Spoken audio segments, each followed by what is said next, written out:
Shikues e nderuar, mirëmbrëma dhe mirë se vini në Jeta në Kosovë. Ditëve të fundit mund të keni ndëgjuar shumë për atë që ka ndodhur në takimin e Ramës me Vuçiqin në Beograd. Janë shtruar shumë pyetje e dilema e çebesa në bazë të asaj çka kemi pa e ndëgju, na janë shpërndar shumë informata e dezinformata prej mediave e atyre që maskohen të jenë media, analistave e banalistave. Për këtë arsye po e shohim të udhës që mos me hinë komente të dorës së tretë e të katërt, por me ju raportu juve në stilin e jetës në Kosovë, si gjithmonë prej dorës parë. Pra, kemi qenë personalisht në Forumin e Sigurisë në Beograd të mbajtun javën e kalume. Arsyeja pse vendosëm me shkume për cjell këtë forum nuk është vetëm për shkak të pranisë atje të Edi Ramës, apo që zyrtarët e qeverisë së Kosovës e kanë bojkotuar këtë konferencë si protestë ndaj arrestimit të Jeta Xharrës, por edhe për shkak një incidenti i cili kishte ndodhur në këtë forum në vitin 2011. Atëherë pjesëmarrësit e grumbullum kishin kërkuar që ambasadori rus me ndërprej fjalimin e tij, pasi që e kishte kritikuar kursin pro-evropian të Serbisë. Të shohim një sekuencë të shkurtër nga ky incident. At this very moment,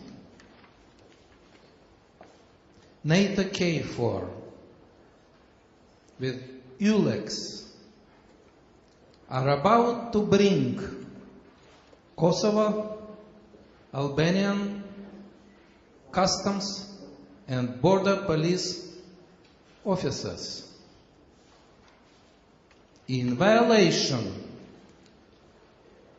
of the mandate of these formats, in violation of Resolution 1244 of the Security Council, in violation of the decision of the Security Council of November 2008. Not a single question from this audience. Are there Serbs in this room? Do you care about destiny of your compatriots?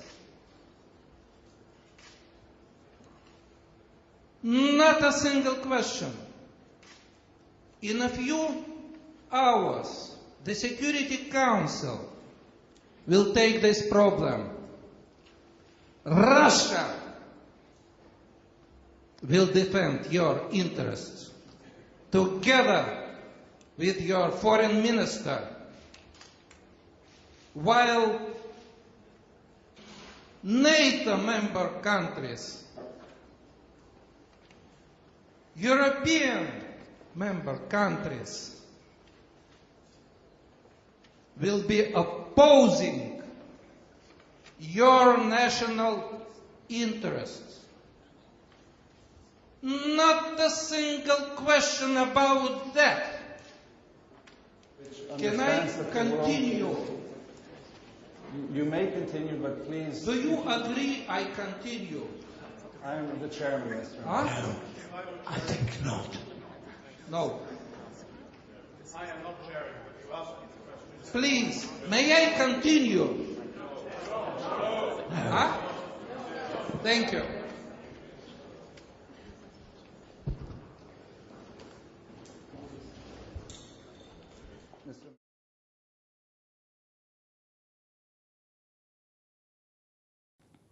Po shihet që këtë forum po bëhet neja e mirë qysh për vitit 2011. E neja në Forumin e Sigurisë të Beogradit kishte fillu hala pa janis. Qysh ju thash, njëherë fakti që po takohet Shqipnia me Serbinë pa Kosovën. Mas nej në këtë forum po takohen kryeministrat e Serbisë dhe Shqipnisë, por pa kryeministin e Kosovës. Mas nej që spethirim kryeministin e Kosovës, po pithirim disa zyrtar të rangut të ulët. Po ju thirim disa zyrtar të rangut të ulët, e po ja u burgosim një udhëheqës policisë. E tash, masi na e keni burgos polisin që nas po vim. Përsëri një forum i cili ishte dashur me shërby për shqyrtim të mundësive, zgjidhjeve dhe rrugdaljeve vjen në hijen e shkurt pamësisë së politikës ditore, hijen e papjekunisë së atyre që konsiderojnë që ndikojnë opinionin publik, dhe inateve të ulta ballkanike. Natyrisht, të mos pas punë më të mençme, kulminacioni mrihet në momentin kur në vend se me ushqyrtu mundësi qysh me ecë përpara, mundësi qysh mu të i kalu blokada, publiku në Shqipëni e në Kosovë fillon me u bombardu pre asaj se a jemi shqiptar a kosovar. I kemi pa në për portale, televizione dhe disa banalistë të cilët krizën e tyre të identitetit dhe nevojën për me qenë qendën të vëmendjes e shërojnë përmes krizës artificiale se kende kanë bab e kende kanë nanë. Shumë shpejt u harru Vuçiqi, shumë shpejt u harru fakti që nga 16 marrëveshjet e nënshkruar me Bruksel, vetëm 4 mund të quhen të implementuara. Ne e kemi monitoru këtë proces dialogut edhe implementimit marrëveshjeve. Këto ditë, publiku edhe në Kosovë edhe në Shqipëni gati është dhunu me diskutime artificiale se a duhet Edi Rama me përmend fjalën Kosovë në Beograd? Se sa që jemi marrë me implementim të marrëveshjeve praktike për kod telefonik, për njohjen e diplomave, për implementimin e marrëveshjes së energjisë, për targa e karton gjelbërt. Dikush kish me thonë që këta analista e banalista e që besa edhe gazetarë që s'din ma mirë, janë hup mes dronjeve të ignorancës edhe nuk po e shohin pyllin e interesave të përbashkët edhe të Kosovës, edhe të Shqipënisë, edhe të Serbisë. Për mu nuk është pyetja pse Rama po flet për Kosovën. Pyetja jame është pse Kosova po hesht për Kosovën. Se a folin në emën të Kosovës, apo u fol në lidhje me Kosovën. Se çka u tha dhe çka nuk u tha, do të shohim nga insertet në vazhdim të debatit të 2 kryeministrave më të mëdhenj botë. Pse janë më gjatë, jo për nësen tjetër. Qashtu i ka qujtë moderatori i këtij forumi, kur u fol për çështjet globale me interes në rajon në Forumin e Sigurisë Beograd, që u majt javën e kalume. Në këtë debat s'ka pas shans për publikun me shtru pyetje, bollu mënova, po së mlan, po çka mujta me bo është që me një paraqitje tjetër në njëjtin forum ja parashtru pyetjen përfaqësuesve të qeverisë së Parlamentit të Serbisë se masi po arrestojnë persona të akuzuar për dëbim të një familje serbe në Kosovë në vitin 1999, pse s'janë të akuzu edhe persona tjerë që dihen me emna e mbi emnave që kanë dëbu 1 milion shqiptar në vitin 99. Që aty m'lan, që aty e shtrova pyetjen. E ma vonë për me i shku në fund kësaj punës së ndjekjes së krimeve të luftës së Serbi, e intervistova Nataša Kandiqin, mes tjerash, ajo flet për zhgënjimin e saj që Serbia nuk ka prokuror për krimet luftës. Natyrisht, jo për me i fry zjarit, por as për mos me mshef tymin, do të shohim konkretisht se çka dhe qysh e ka përmen Edi Rama Kosovën e qysh e ka përmen Aleksandar Vučiqi. Pas kësaj, pason një intervistë shkurt, por ekskluzive me kryeministin e Shqipënisë, midis Beligradi. Edhe krejt në fund, do të transmetojmë edhe intervistën me Presidentin e Republikës së Kosovës, Hashim Thaçi. Intervista ime e fundit me Hashim Thaçin ishte para 10 viteve, derisa ishte ende në opozit.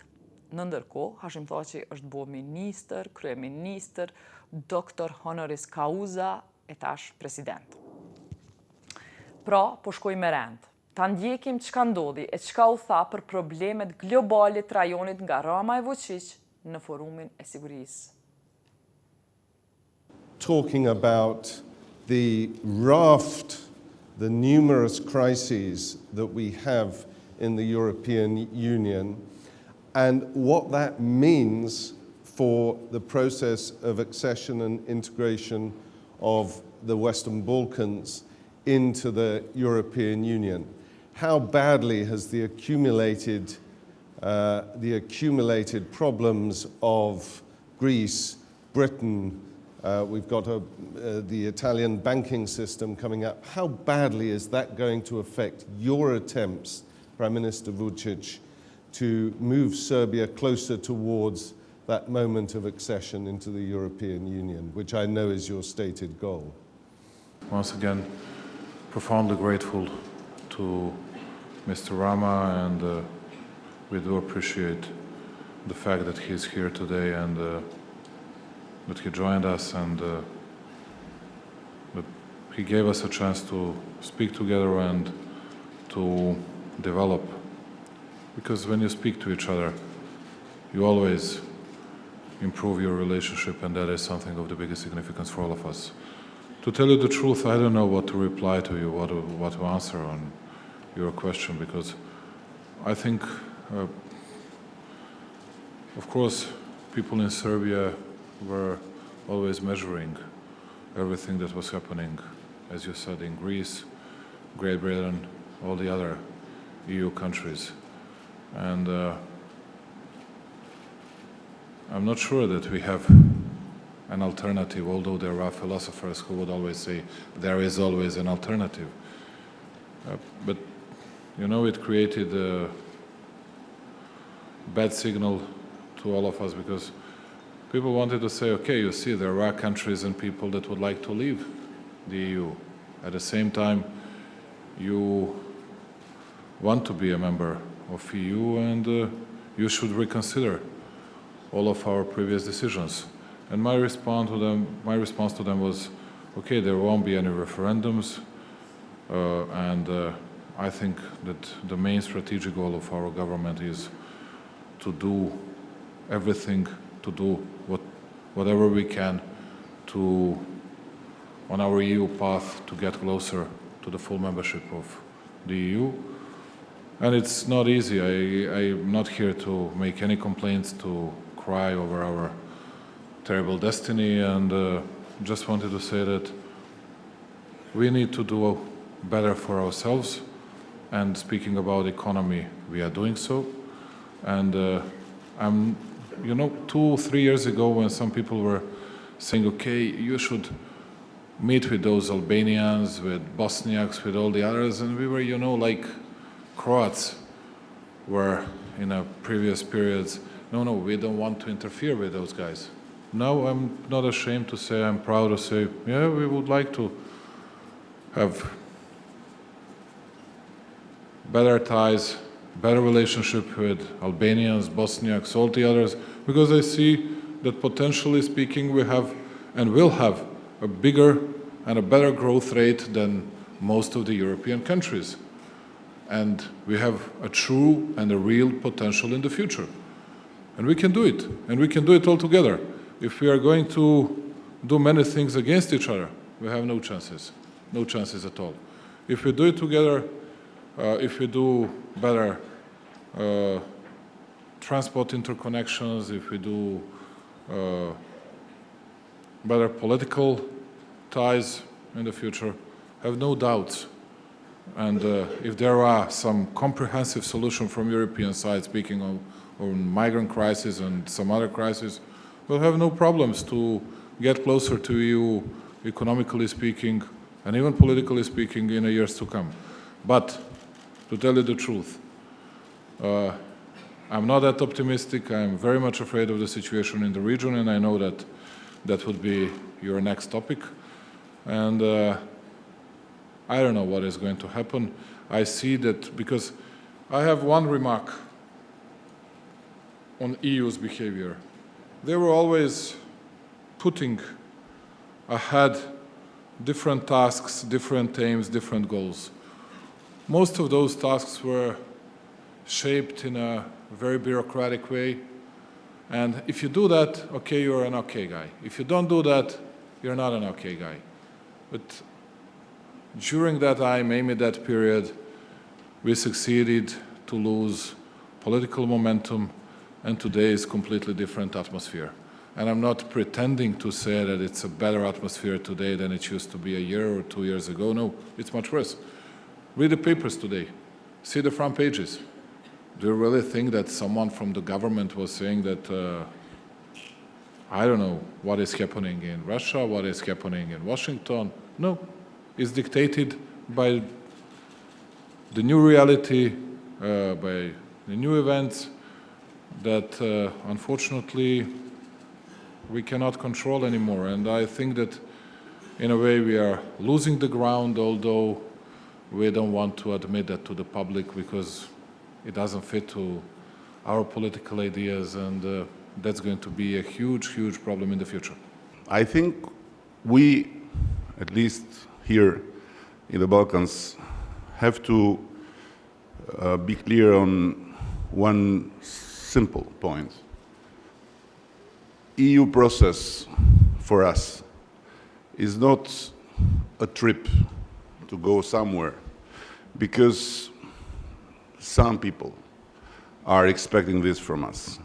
But it's a modernization path that is possible for our societies to fill the gap with the future only through EU integration process.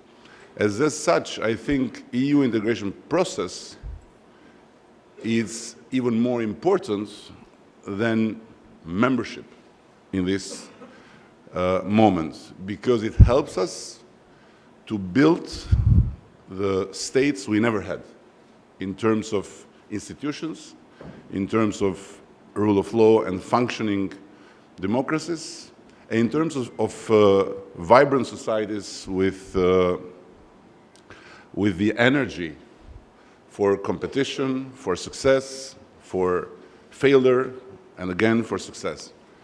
Now, it looks like a Balkan curse, because Europe was there in a good shape when we were messing up. Now we are trying to get in a good shape, then they are messing up. And, you know, it looks like it will never be a moment when we'll be on both sides in a good shape. But still, you know, I don't want to go further with that, because I know that this would somehow inflict pain to your wounds.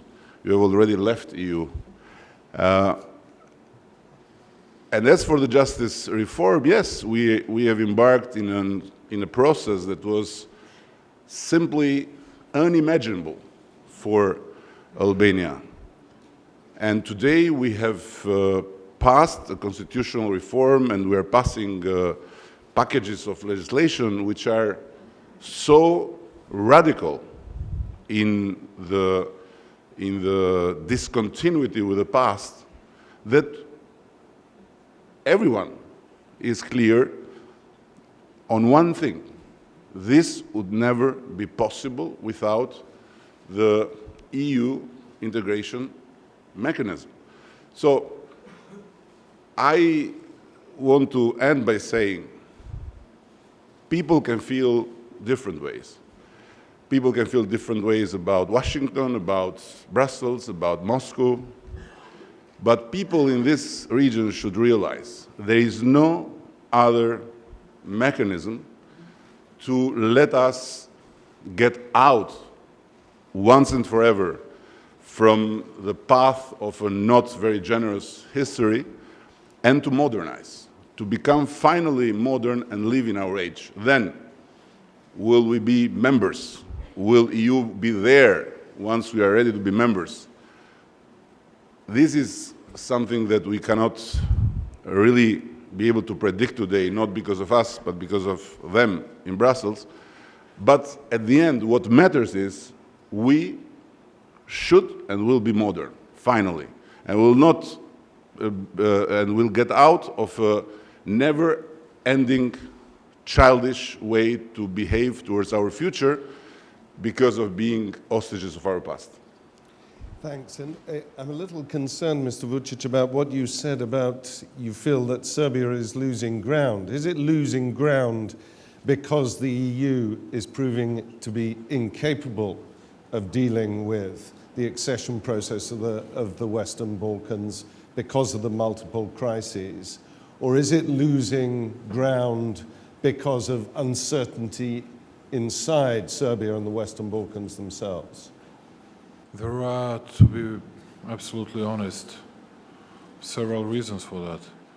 And first of all, I don't want to blame EU for that, although I really think what I said. Most probably it was our fault, and it still is. And we were not able to explain to our people in a good way what we have recently accomplished. People didn't feel it in their pockets, didn't feel it in their minds, and didn't realize that we did something regarding the values we were fighting for. we were not good enough. And at the same time, you have to connect everything you were speaking about to the regional situation and, of course, to the economy of all our countries. And when I was speaking, I was not speaking because I saw one of those tweets. I was not speaking only about Serbia. I see Albania as a country that might provide, that might get a very big growth rate in the future, and all the other Western Balkan countries. And we should not be ashamed that we are from the Balkans. But the problem is that many people, have to understand in a way people's will. And you have to understand the atmosphere, an overall atmosphere, which we didn't, all of us, together with the EU leadership. And that's our fault. Because I think that George McGovern used to say, when you say about someone that is ahead of his time, that's a very polite way to say to someone that he has a very bad sense of timing. And I have to say that for many people from this region, from Europe, from the world, because they didn't get it, what was happening here. Now I see the rising nationalist ideas, and I know that everybody would say, no, that stupid Vuçiq, he's speaking about that because he needs to win a presidential elections, and I don't, and I'm not going to be a candidate, and I don't care about it too much. It's just the fact that people always, when they analyze something, and I'm speaking about many ambassadors and all the others, they always think what they would do. And they don't analyze the real situation. And the real situation is the following. You have huge problems in Bosnia, and I'm not going to make any further comments on that. It is very obvious, huge comments, and I cannot accept the alleged fact that the only guilty person should be the president of Republika Srpska, and everybody else all the others are great guys, and he is the only person to be blamed for everything. Okay, if that's easier for someone, good. Secondly, although I think that we built a kind of mutual trust between Serbs and Albanians, I'm not speaking Serbs from Serbia, Serbs from Republika Srpska, or Albanians from Albania, Albanians from Kosovo. We succeeded to build a kind of mutual trust and confidence. Of course, it's still very fragile. It is very fragile. And I see that the main news here on Twitter is that here are many people from Kosovo, we would say Pristina, people from their medias. So what? It's just a normal thing. Nothing really important. But the problem is that, when we speak about our relationship, there are always huge hurdles, huge bumps on the roads we need to overcome. And to tell you the truth, we are late. When we are late, we cannot fulfill our obligations. Then there is something else, let's say insults and offenses that were coming from Croatia against Serbia. And to be honest, European Union was silent. We were silent because we didn't want to do and to say anything against them. But European Union was silent, and people see that here. So, and that's the problem. So what's the solution? There are no solutions. What you're saying is, when it comes to we didn't and the EU didn't, and we didn't understand what people were feeling in this region, you're referring to nationalism or their dissatisfaction with the way that governance is? Both, Misha. And the problem is that I'm first of all referring to my country. And I'm not criticizing anybody else. I see that because, I'm afraid of our reaction. And it's not up to the leadership of Serbia. That's why I was saying that we are losing the ground. And it's not about percents you're going to get if you have an elections. You see how topics are changed. And it's just a matter of time when people will change their politicians. Because you have bigger and better support for bigger Russian presence here in Serbia, with no doubt, which is okay. We have traditionally good relationship with Russia, but people have to know that. And we have to say that. Why does it happen? Make an analysis. Make an analysis. But what I was saying, and I'm not searching, not looking for any kind of excuses, because I was saying in a very blunt way to our people, I'm the Prime Minister since we are on our EU path. Otherwise, choose someone else. That's it. And also, I'll do my best to preserve traditionally good ties with Russia, and that's it. But I see that it's a kind of ruining process that has started recently and not strong enough to oppose to that. I think we are in a different situation compared to Serbia when it comes to the EU integration path, because we are not in the middle of two possible loves. We have only one, meaning towards West. And this also is very much felt as such by the society, is very much connected with our past, which was an impediment to meet West based on an always present dream of the Albanians to be part of Europe. So I must say that we have been able to make reforms that were never made in our country because people have realized that this is the way to modernize and to be part of this big European family, whatever this means in nowadays.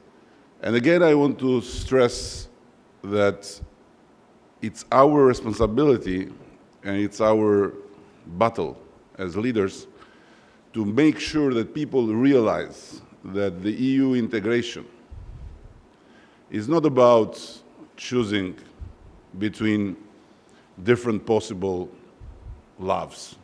It's about choosing between the future and the past in terms of what state we want to have, what institutions we want to have, what societies we want to have. And as such, I think is a unique, unreplaceable tool of modernization. Then, again, when it comes to reforms, it's always difficult, it's always painful, it's always a big burden of responsibility to call for people support and sacrifices, because at the end, we lead reforms. People are the first to pay the costs. But when the costs are worth, then we should move on, and we should move on firmly. And no doubt, this is the only sane thing we can do for our countries. Just wanted to say that we don't have two loves, as Edi said. We have only one love, and that is Serbia. And our strategic goal, and it's not a political sentence, and it's not a balanced position. Our strategic goal is our EU path. And I see what some people would try to do with Serbia. I think that many people should appreciate and should respect a very sincere and very honest attitude and stand of the Republic of Serbia. Because yes, we say we would like to preserve traditionally good ties with Russia, and we don't lie when we say that. But I'm emphasizing that once again. Our strategic goal is EU path of and for Serbia. And to add something else, if you analyze the statements of many EU leaders, you would see, unfortunately, that I'm more consistent and more persistent on EU position of Serbia than they are on their EU position. Sorry to say that, but I cannot accept remarks and the words of criticism from those that can change their words, change their statements every single day in accordance with their hosts or with their guests. When Alexander said we don't have two loves, we have only one for Serbia, it looks like we don't have two choices, we have only one love for ourselves. So this was what I wanted to make clear, because it's clear also in the public opinion a big difference between Albania and Serbia. In Albania, there is no doubt, there is no kind of dilemma within the public opinion about what is the choice. In Serbia, it's different. And this, I'm not meaning this good or bad, I'm saying it's different. Pra, u fol për rajonin, hyrjen e rajonit në EU, daljen nga EU-ja edhe të gjutë. Përfundoi me dashni. Sipas Vuçiqit, Shqipëria e ka lehtë se e ka vetëm një dashni për Evropën, ndërsa Serbisë i duhet me vendos mes Rusisë dhe Evropës. Por, mësit i kësaj dashnie, pra personi për me i qitë në udhë, jo vetëm Serbët, e shqiptarët, po krejt Evropën, është Angela Merkel, që ka thonë këta burgshtetas për femrën më të fuqishme në Evropë. Just imagine if Angela Merkel would not be there to save the face of Europe, what we would have seen. And if in Berlin would have been a brother or a sister of Viktor Orban, what you would have seen. I think, first and foremost, we are behaving like Europeans in the very good sense of it. And for us has always been clear. Look, we have hosted around 3,000 Iranian opposition refugees, political refugees. They were being killed in Liberty camp in Iraq, and nobody wanted to touch it. And they were being killed and killed and killed. And we have a very proud history as Albanians of saving Jews during the Second World War. And we welcome them. Now, it's a small country. When we see the numbers of migration fluxes today, maybe 3,000 doesn't look much, but I'm telling you, because it was organized in a very good manner, nobody sees it, nobody has a problem with it. So imagine if Europe would have organized in a proper manner and would not have just ping-ponged these people from a border to a border, maybe this 1 million that are already in Europe would haven't be seen by anyone, because for 500 million people that Europe is today, 1 million is nothing and can be absorbed very easily. But of course, when you are not organized, where you leave to the Greeks the management of the flux, of course you have a mess. And then what you do?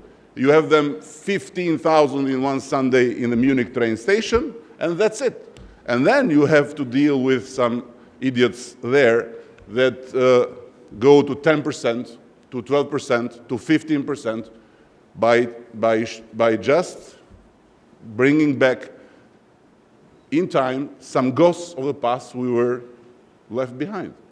You've both spoken very highly of Angela Merkel, and obviously has been critical in what people now call the Berlin process of keeping the Western Balkans on track, moving towards the European Union. But I want to start with this question, Prime Minister Vuçiq. what happens if Angela Merkel is no longer Chancellor in, say, 10 months' time? How much is the Western Balkans depending on a single personality and her vision for this region? And how dangerous is that?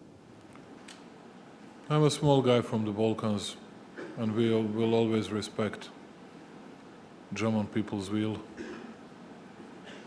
But personally, as an ordinary citizen, I can say that do worry even today, because she was a decisive factor, very determined and dedicated lady, which took care, in a way, of the region. And can you imagine, you see that Edi and myself, we can speak to each other calmly, normally, and we can even agree on many different topics. But if there would be some problems in the region, who is the guy that will pick up the phone and say, okay, Vuçiq, you need to do that, you need to do that. Tell me his or her name. Who's the guy that will do the same with Edi? Who's the guy that will do the same with the Croats? Who's the guy that will do the same with the Bosniaks? I don't see that guy, to tell you the truth. And you can tell me institutions, organs within European Union. Oh, okay, but I know that name, that is Merkel. She invested a lot of her time, and Edi was mentioning something because we were both present at several of those meetings. And we immediately start to laugh when we speak about it. First to smile, then to laugh, because it was, you know, her enormous efforts to bring us all, and then to do something, and then you see one country was advocating that, the other country was advocating something else. What Edi was saying, it was really true about it. And then you have that lady, German Chancellor, that took care of that. And they took responsibility of that. And you know, many people in Serbia were asking me, and now your Angela Merkel is going to lose. And I was re-asking them, okay, and your AFD or who else is going to win? So what you going to gain? It would be very unfair to say something against her because she invested a lot of time, a lot of efforts, a dedicated, even devoted work, and I do respect that, I appreciate that. I hate those lazy guys that can always criticize someone and that can do nothing. I would cut it very short. Okay. We're not competing for Angela's heart. So I can agree with him. And I can say simply that she will be the next chancellor and Donald Trump will not be the next president of the United States. This is my assumption. Good. And you see, I don't know that, but he knows that. I know that. And he knows that. And yeah, when it comes to Moscow, I have to ask you. Okay. Now look, I don't know what will happen in Moscow either. Qështu kur e ki një dashni, Edi Rama i disenet, edhe kush ka me mend në kryt Gjermanis, edhe kush ka me mend në kryt Amerikës. E dopsi Edi Ramës është në këtë rast që nuk e din kush ka me mend në kryt Rusis. E në të vërtet, as Vuçiqi se dike këtë punë. Ajo që ka o pa edhe që po dihet është që të dy këta lider, bushtetas të mëdhenj që i ka qujt moderatori, për shkak gjatësis, jo për najsen tjetër, ka nevoj dikush me au re telefonin edhe me ju kallzu qysh me dal pri krizave në për të cilat qash let bin. E Kosova është një krizë e tillë. Të shohim çka u tha, vetëm vrene, që është njëni prej rasteve të ralla kur Vuçiqi i referohet si Kosovë e jo me termin Kosovë me tohi që konsiderohet ofenduese për shqiptarët. I want to move on to really one of the trickiest issues of all, and that is Kosovo. Prime Minister Vuçiq, I read this morning... Now we need 500 minutes. Yes, I read this morning in one of the Belgrade newspapers that Serbia's president said yesterday when opening the consulate in St. Petersburg that relations with Kosovo, with the Albanian government in Pristina are at its lowest ebb at the moment, its lowest level, because of the Albanians' behavior. Do you agree with your president on that issue?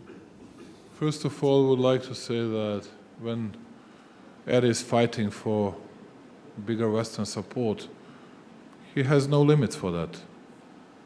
He can do whatever he wants to say against Russia or Moscow or to undermine them. I don't do it. I don't do it with the Western powers. I don't do it with Russia. I don't do it with China.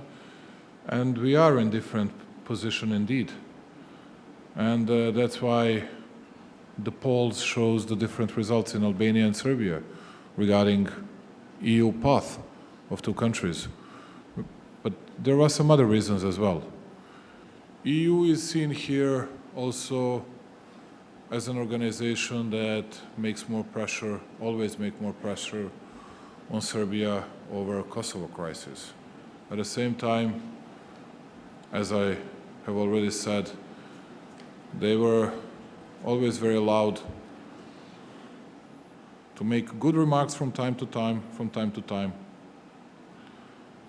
The other type of remarks on Serbia, but they were mostly silent, speaking about the others' errors or misbehavior. And that's what people see and that's what people feel.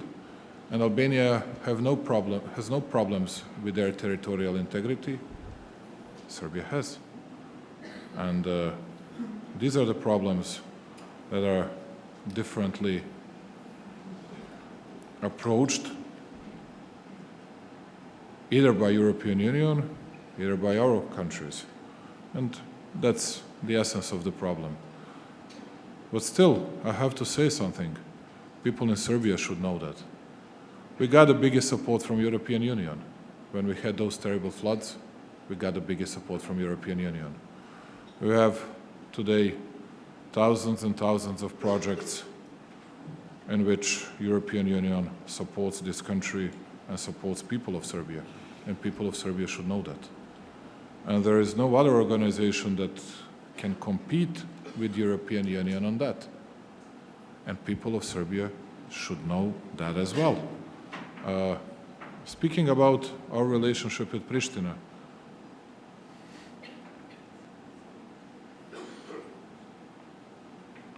I have plenty of arguments to use to say that the other side is guilty. I'm not going to do it. I'm sure that they will have some to blame ourselves for that. My conclusion on that would be we'll carry on the dialogue process in a very passionate way because that's one of preconditions for the economic development of an entire region, for the betterment, for the better living standard of the Serbian people themselves. It's something that we need to do for the future of Serb-Albanian relationship. These are two biggest nations in the Western Balkans, and it will be the case in next 100 years. And we have to create that kind of backbone of goodwill in the Western Balkans, and everything else will be much easier to resolve in the future. I know that there are many people in Serbia that don't get it, what I'm saying now. And they will say always, put that white cat on Vuçic's head, you know, say that he's an Albanian friend or he does that, I don't care. I'm saying what I think, and I'm sure that I'm saying the truth. And it's not going to be easy. And you know, we speak to Albanian leaders in Kosovo, which is a good fact. We don't stop the dialogue process, although it looks from time to time that there is a dead end at the end of the street. I don't believe in that. I think that we need to find more compromises. If not, we'll all be stuck, not speaking only about our EU path, speaking about our economic development, speaking about better life for an ordinary people in Belgrade, Pristina, Tirana, Eddie, And I just wanted to say that, yes, we'll invest more of time, more of our energy, but it's going to be harder and tougher day by day. And that's what I was saying at the beginning of this conference, of this forum, because the atmosphere is changed, completely changed, and it is very difficult not only for our side, but also for the other side to deal with that, and it's not going to be better. well, I wanted to, come on, Eddie, we're running out of time, but I wanted to put it to you that Kosovo is a problem for Albania as well, that you're under pressure as a consequence of what's going up north of your border. How do you deal with that issue? Let me take from Alexander. He said in the beginning that we are against Russia. We are not against Russia. And even within NATO, we were among the countries that were advocating the need for a combined strategy of dialogue and restraint, not simply restraint.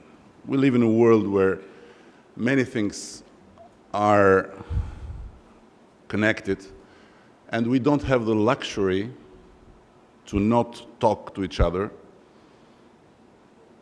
agreeing or not, being or not in the same side. And but he just, again, gave the proof of the two loves. Now, I'm going to the question. Kosovo is where we completely disagree. This is clear. Because my view is that sooner Serbia recognizes Kosovo, better will be for everyone. But in the same time, there is a process which I fully support and for which I have always said very bluntly that both sides, both leaders from Belgrade and Pristina should be praised, the dialogue. The dialogue that is a very important tool to anchor the power in the future. Because at the end, it's not simply about what people think Russia or the West, what priests think about, the holy places. It's about where the power should be anchored. In this country we are, and in general in this region, the power used to be anchored in the past. Now, I very much praise the efforts of Alexander to move the power anchor in the future. But at the same time, I think that we should never forget that once we are making dialogues, we're talking about people. We're not talking about history. We're not talking about what the president like, what the prime minister like, what the patriarch like. We're talking about the people. And let me bring you an example. I was going through the Serbian media yesterday. All over the place, I saw Trepča, Trepča, Trepča. Now, I have a very simple question. Trepča is a mine. It's in Kosovo soul. What do you do with Trepča? You transport it here in Belgrade. And on the other hand, in Kosovo, they should realize that Trepča is a mine in Kosovo soul, and it belongs to Kosovo citizens, being they Albanians or Serbs. And at the end of the day, Trepča is about economy. So the question is, should the economy decide if this mine is feasible, is not feasible, is working, is not working, or should politics decide? So it looks like a trivial question, but the answer is not so easy. Let's take another hot topic. May I reply to this?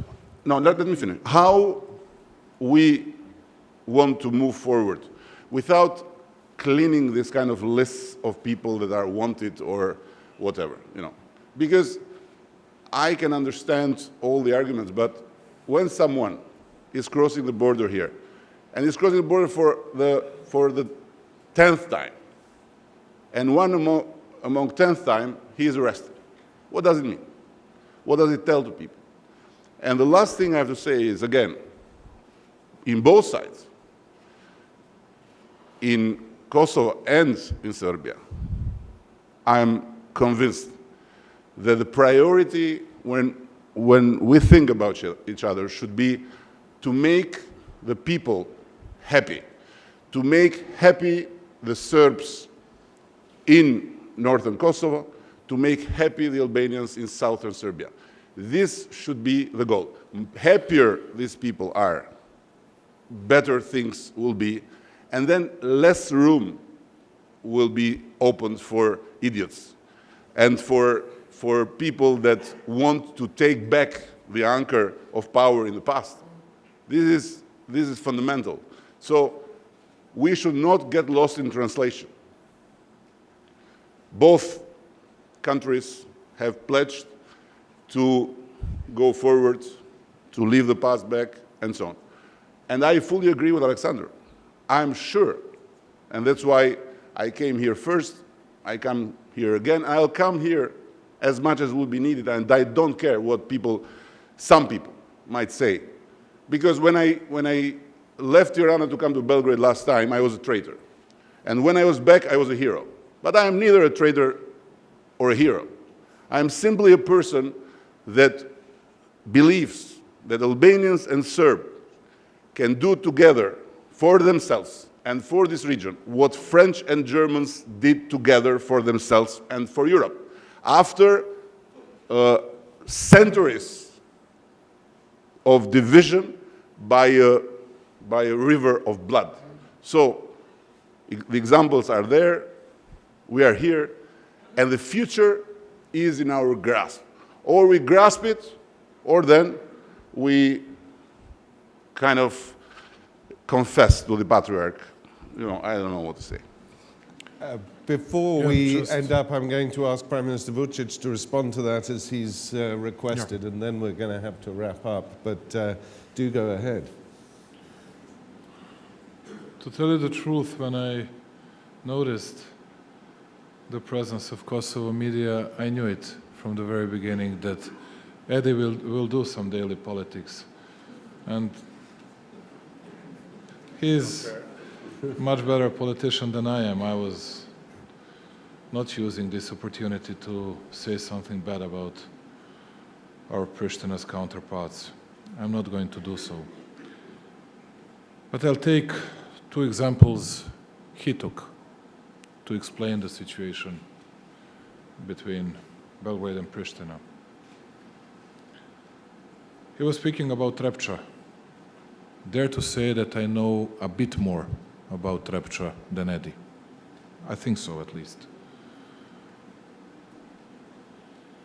And if he says that it was a question of economy, Pristina did the worst stuff, the worst possible move regarding the economy and development of Trepča. When you say that it's done for the sake or for the benefit of both Albanians and Serbs, can you find one Serb that would agree with that? Did they try to find? You can find Albanians, did you should find the Serbs. Did they try to find one Serb that would agree on that? No, they didn't want to speak to the Serbs that live in Kosovo, that work in Trepča. They didn't even talk to them. They skipped all the procedures that actually they established. They didn't care about it. They wanted for their internal political reasons. And I still don't get it. I can't find ratio legis why they did it, to tell you the truth. And I was saying to you, my friend, last night, that, I always analyze everything from a rational point of view. That's something that I cannot understand. That's something that I completely don't understand.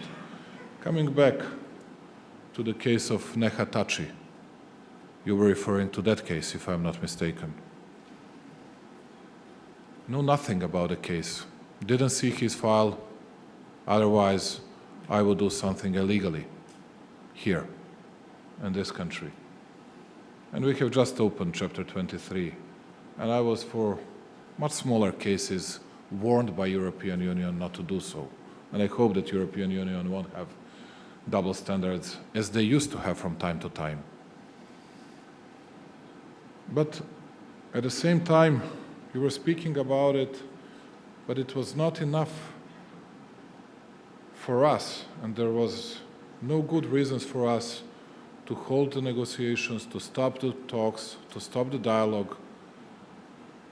Even we faced that terrible case that was launched against Oliver Ivanovic, and he's been arrested, apprehended, imprisoned in different ways for 2.5 years.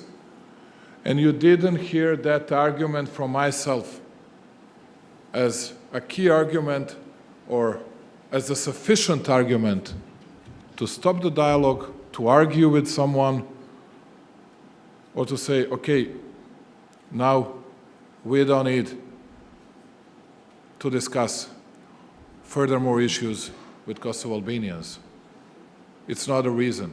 Do you really believe that someone arrested Jeta Xharrën deliberately because he wanted to do it for political purposes, for political reasons? No, nobody did it. There was a warrant issued in 1997, 1998, but this is the 1999. point. You know, we should clean this kind of lists because we keep going back in this kind of things. It belongs to our justice system and to our prosecutor's office. But you know, I agree with you. I agree with you in a sense that we need to look at all these files, but we need to do it mutually. We need to do it jointly. We need to do it, and you have to have the same approach when you speak about the Serbs and when you speak about the Albanians. And I do have it. Believe me, I do have it. When I mentioned Trepča, I was not taking side. I was simply saying that looks like something that you say you don't understand. But I don't get it. But I'm telling you, no one from a normal world would understand what is happening. It's a mine in Kosovo that is there. There is no possibility to import it here. The citizens of Kosovo are there, and of course, it's economy, in my view. So, and I'm not saying who did what. I'm simply saying there are several things that come out like from the past, and we find them in the way towards the future, and then we are, you know, Eddie, because it's always popping up. It's always popping up something from the past. The problem is that now we need to tackle that issue, which was totally unnecessary for all of us. And that's why I'm saying to you, and that's what I was saying even to your friends and my colleagues from Pristina, that I didn't get it. And I would never say that, and I would never speak about it if you didn't launch that topic. I just don't get it. We have different attitudes over Kosovo and on Kosovo. You think it's a sovereign, independent state. We don't think that. We disagree on that, as you said. But we need to speak to each other. And this Trepča move was something that came out of the blue, that surprised us all, and I don't know where do we go now, and I don't get it, to tell you the truth, what was the reason. Well, let's hope that the discussions, I have to intervene here. I'm ready to discuss it. I'm ready to discuss it. No, and you see, I'm getting frustrated, not because it's the main topic here in Serbia. No, it's not. I'm getting frustrated because you can do whatever you want. You can accomplish, you can achieve great results. I would not have raised it if I would not have seen it everywhere in the Serbian media last night. But again, what I want to say is that it's very important, once we are very clear on one point, we think exactly the opposite about Kosovo in terms of the status. But in the same time that there is a dialogue going on, one should not forget about the people. Because at the end, it's about people feelings that's why will decide the quality of the dialogue. Yes, that's why I was insisting on that. People were not asked about that. People in the north of Kosovo were not asked about it. I'm going to have to break in here, I'm afraid, because I'm being told by protocol from all sides that we need to break in. I'll be very happy to... I'm late for that meeting with Mladen Ivanic. But that would be a very interesting discussion. But I'm sure you're going to have more opportunities to discuss this, and we're very keen to hear the outcome. I want to thank our two guests, Prime Minister Vuçiq, Prime Minister Rama. This has been a fascinating discussion. I've really enjoyed it. And one thing I'll be able to say is that I can say with confidence I've interviewed on stage the two tallest prime ministers in the world. So thank you very much.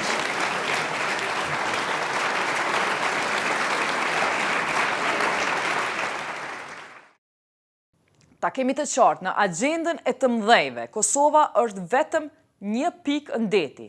Problemi vogël, marrëdhëniet, Rusi, NATO, EU, Brexit, migrimi dhe lufta në linjën e mesme. Ajo çka u mri është që për herë të parë flitet në mënyrë të civilizuar për faktin që shqiptarët dhe serbët janë dy popujt më të mëdhenj në Ballkan. Jo Shqipëria, Kosova, Lugina, Malsina, Ilirida dhe Qamria, jo Shumadia, Vojvodina, Sanxhaku, Republika Srpska, do me thonë, po flitet për shqiptarët dhe serbët si dy popujt më të mëdhenj në Ballkan, si faktor stabiliteti në Ballkan. Është hera e parë që në këtë formë po ndërtohet edhe pranohet një konvencë apo kuptim i ri. Për herë të parë, shqiptarët po prezantohen dhe pranohen prej forcave të mëdha si gjysa e stabilitetit në Ballkan. Kjo nuk është punë e vogël, edhe nuk është për me u lënë anash.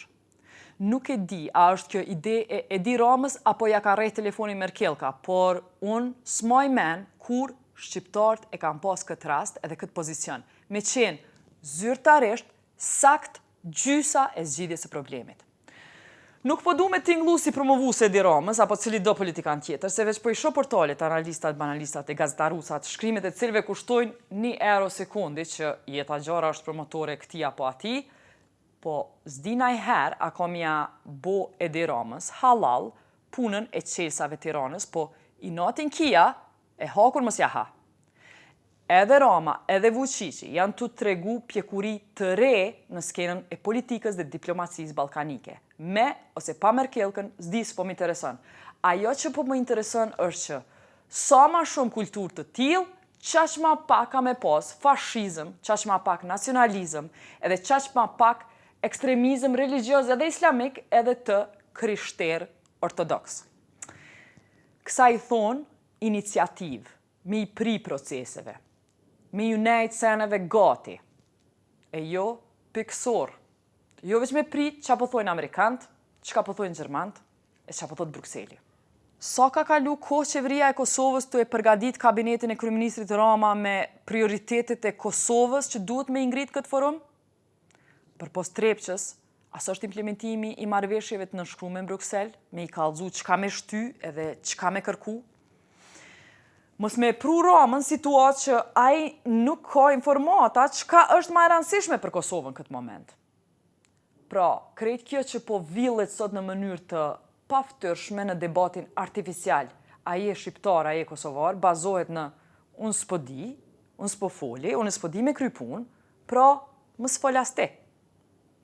Edi Rama është akuzuar që s'mundet me fol për Kosovë sepse s'din edhe nuk i njeh senet e aq më pak serbët. Shtrohet pyetja, pse Rama nuk i din? Pse qeveria e Kosovës nuk sigurohet që Rama i din detaje senet, e në anën tjetër, këta që pidin senet. Çka bon? Që 3 vjet është nënshkru kodi telefonik. 400 kV autostrada Prishtinë-Tiranë energjetike u kry, hala s'po lshohet. Diplomat e shkollave hala s'po njifen. Hala s'ka kur gjot për pa gjetunit as serb as shqiptar. Që 1 vjet është tu diskutu për me imbulu targat me një farë flete ngjitse.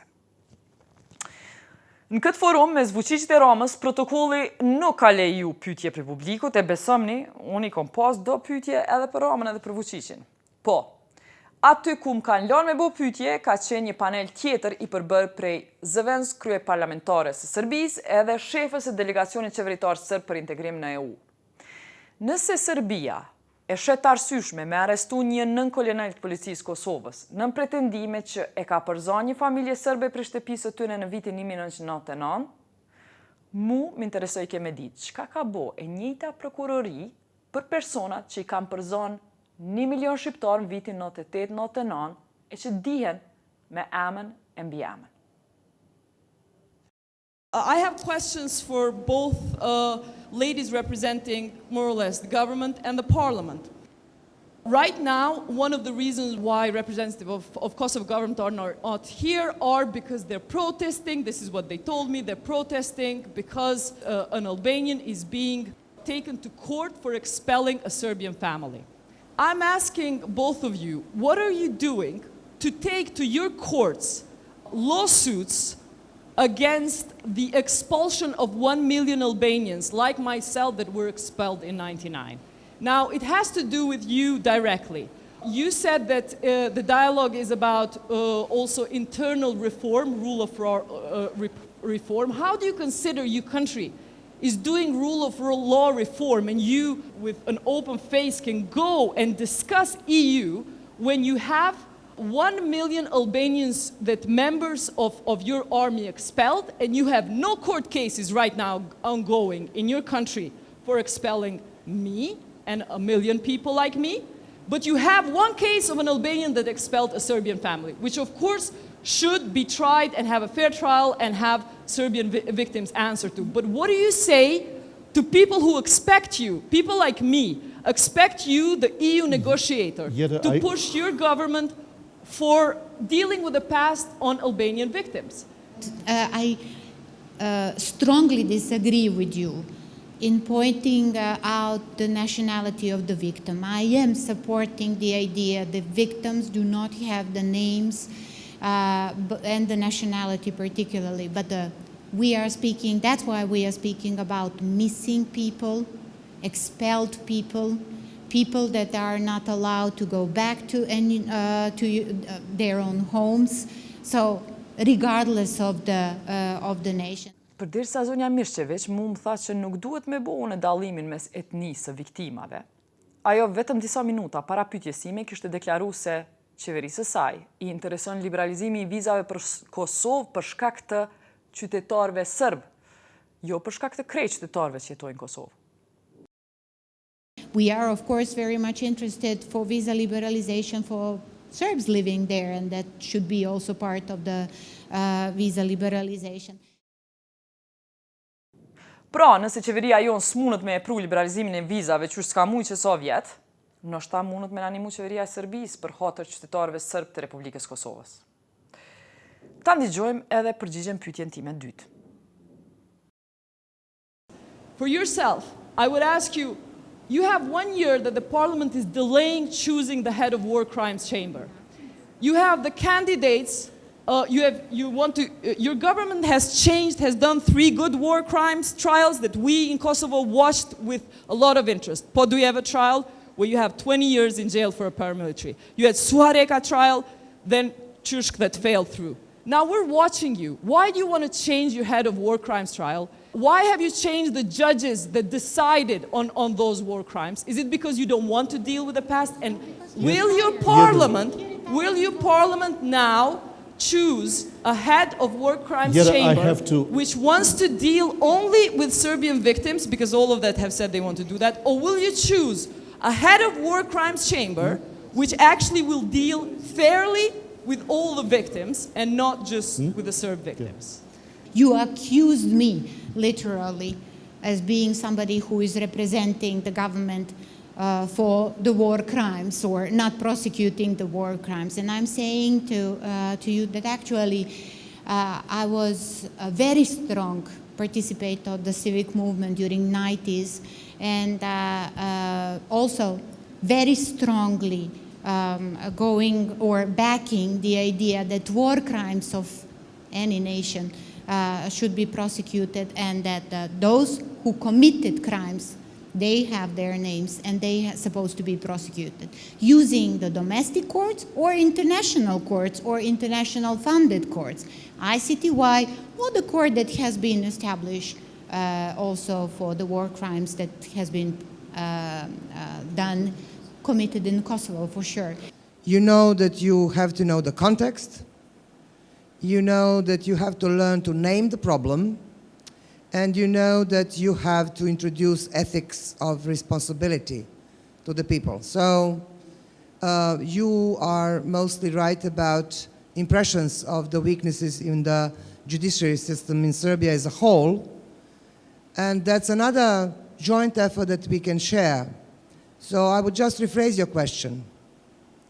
Let's talk, parliamentarians, journalists from Kosovo and Serbia, how can we push together to have judiciary that is decent, that has dignity, that do the work, and really deliver. That's our joint effort. And that kind of reversing the question is erasing that old habits that die hard and that I call you communication. You know, as an illustration, your husband is late, and very late, and he enters the room and asks, what's for dinner? And you say, where have you been? And I say, give him the bloody dinner first. Talk to him about him being hungry, and then sit and talk about where has he been. That's, I think, the change of perspective that we need as societies or population.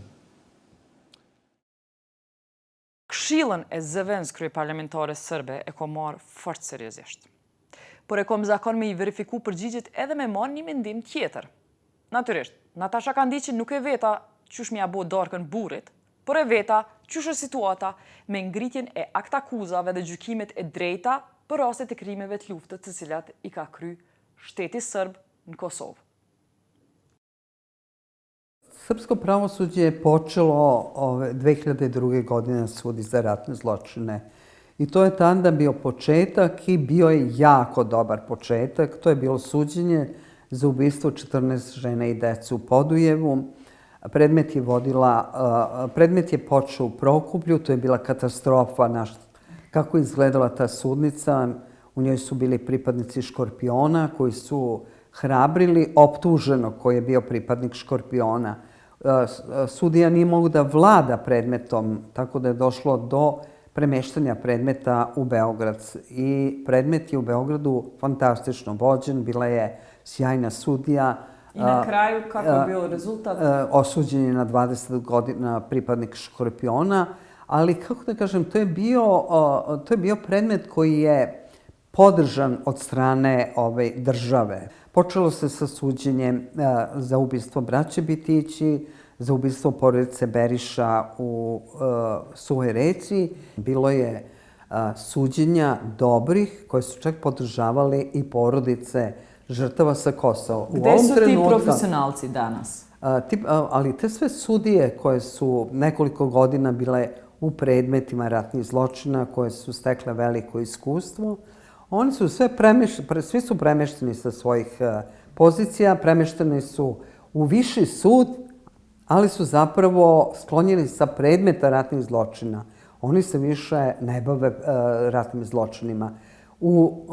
Danas u većima za ratne zločine sve su nove sudije koje nemaju iskustva I sudije koje, rekla bih, misle da je zapravo, da svedoci zapravo su obavezni da dođu I sada trenutno nema tužioca za ratne zločine. Zašto? Tužilaštvo je pod strašnim političkim pritiskom. Šta se desi sa starim tužiocem? Njemu je istekao mandat I sada se vlada, odnosno treba da predloži Skupštini novog tužioca za ratne zločine I to već godine više dana se ne događa. Ono što je bitno tu istaći da se tužilaštvo nalazi pod teškim pritiskom raznih da kažem, grupa tela koje zapravo s time kako direktno utiču, ukazuju da se stvarno vraća neko staro vreme. Postoji odbor za Kosovo i Metohiju i oni se smatraju da su oni merodavni da pozovu tužioca za ratne zločine, da njima podnosi izveštaj. A ovaj odbor gde? U parlamentu postoji? Da, to je odbor parlamenta i vodi ga Drecun, koji je poznat na Kosovu kao novinar koji je učestvovao čak i neposredno u operacijama na Kosovu, ali koji je bio u redovima policije i vojske, izveštavao i napisao knjige o tome kako je on video šta se događa tamo. Për me ju kujtu sakt kush është kryesuesi i Komitetit për Kosovë dhe Metohi në Parlamentin e Serbisë, çka gjetëm në një kërkim të thjeshtë në internet për punën e tij gjatë viteve të 90-ta. Paraprakisht ju kërkoj ndjes për gjuhën denigruese e cila përdoret në këto pamje, por është vendim i joni redaktorial me lanë qysh është për shkak të autenticitetit edhe përkundër faktit që etika profesionale kërkon mos me leju transmetim të gjuhës së urrejtjes. U ovoj kući je bilo jedno od većih uporišta šiptarskih terorista u Smonici. Ovdje ima dosta tragova da su šiptarski teroristi boravili. Ovdje je jedna maskirna vojnička kabanica koju su prilikom bežanja ostavili. Zatim su tu i poklopci od mina za minobacač. A što je najvažnije, iz svih dvorišta gdje se nalazili šiptarski teroristi, izgrađeni su prolazi u bunkere i to dosta dobro izrađeni bunkeri. Sa dosta zemlje nabacane, dole su balvani, vreće s peskom. Ovdje je jedan od ulaza. Ovaj bunker je interesantan. Ovdje se ulazi iz dvorišta, a ispred zida se praktično nalazi stajsko đubrivo koje maskira praktično otvor. Verovatno je tu bila postavljena ili neka automatska puška ili mitraljez. Pra, përderisa në një anë e kemi një Serbi që udhëhiqet për një kryeministri që shkyhet e ende më dyshet mes dashurisë mes Evropës dhe Rusisë, aktivistja për të drejtat e njeriut në po të njëjtën Serbi e shpreh frikën që shteti i saj po kthehet në kohrat e saj të errta dhe që ende mbetet rob i botkuptimeve të shtrembruara për Kosovën.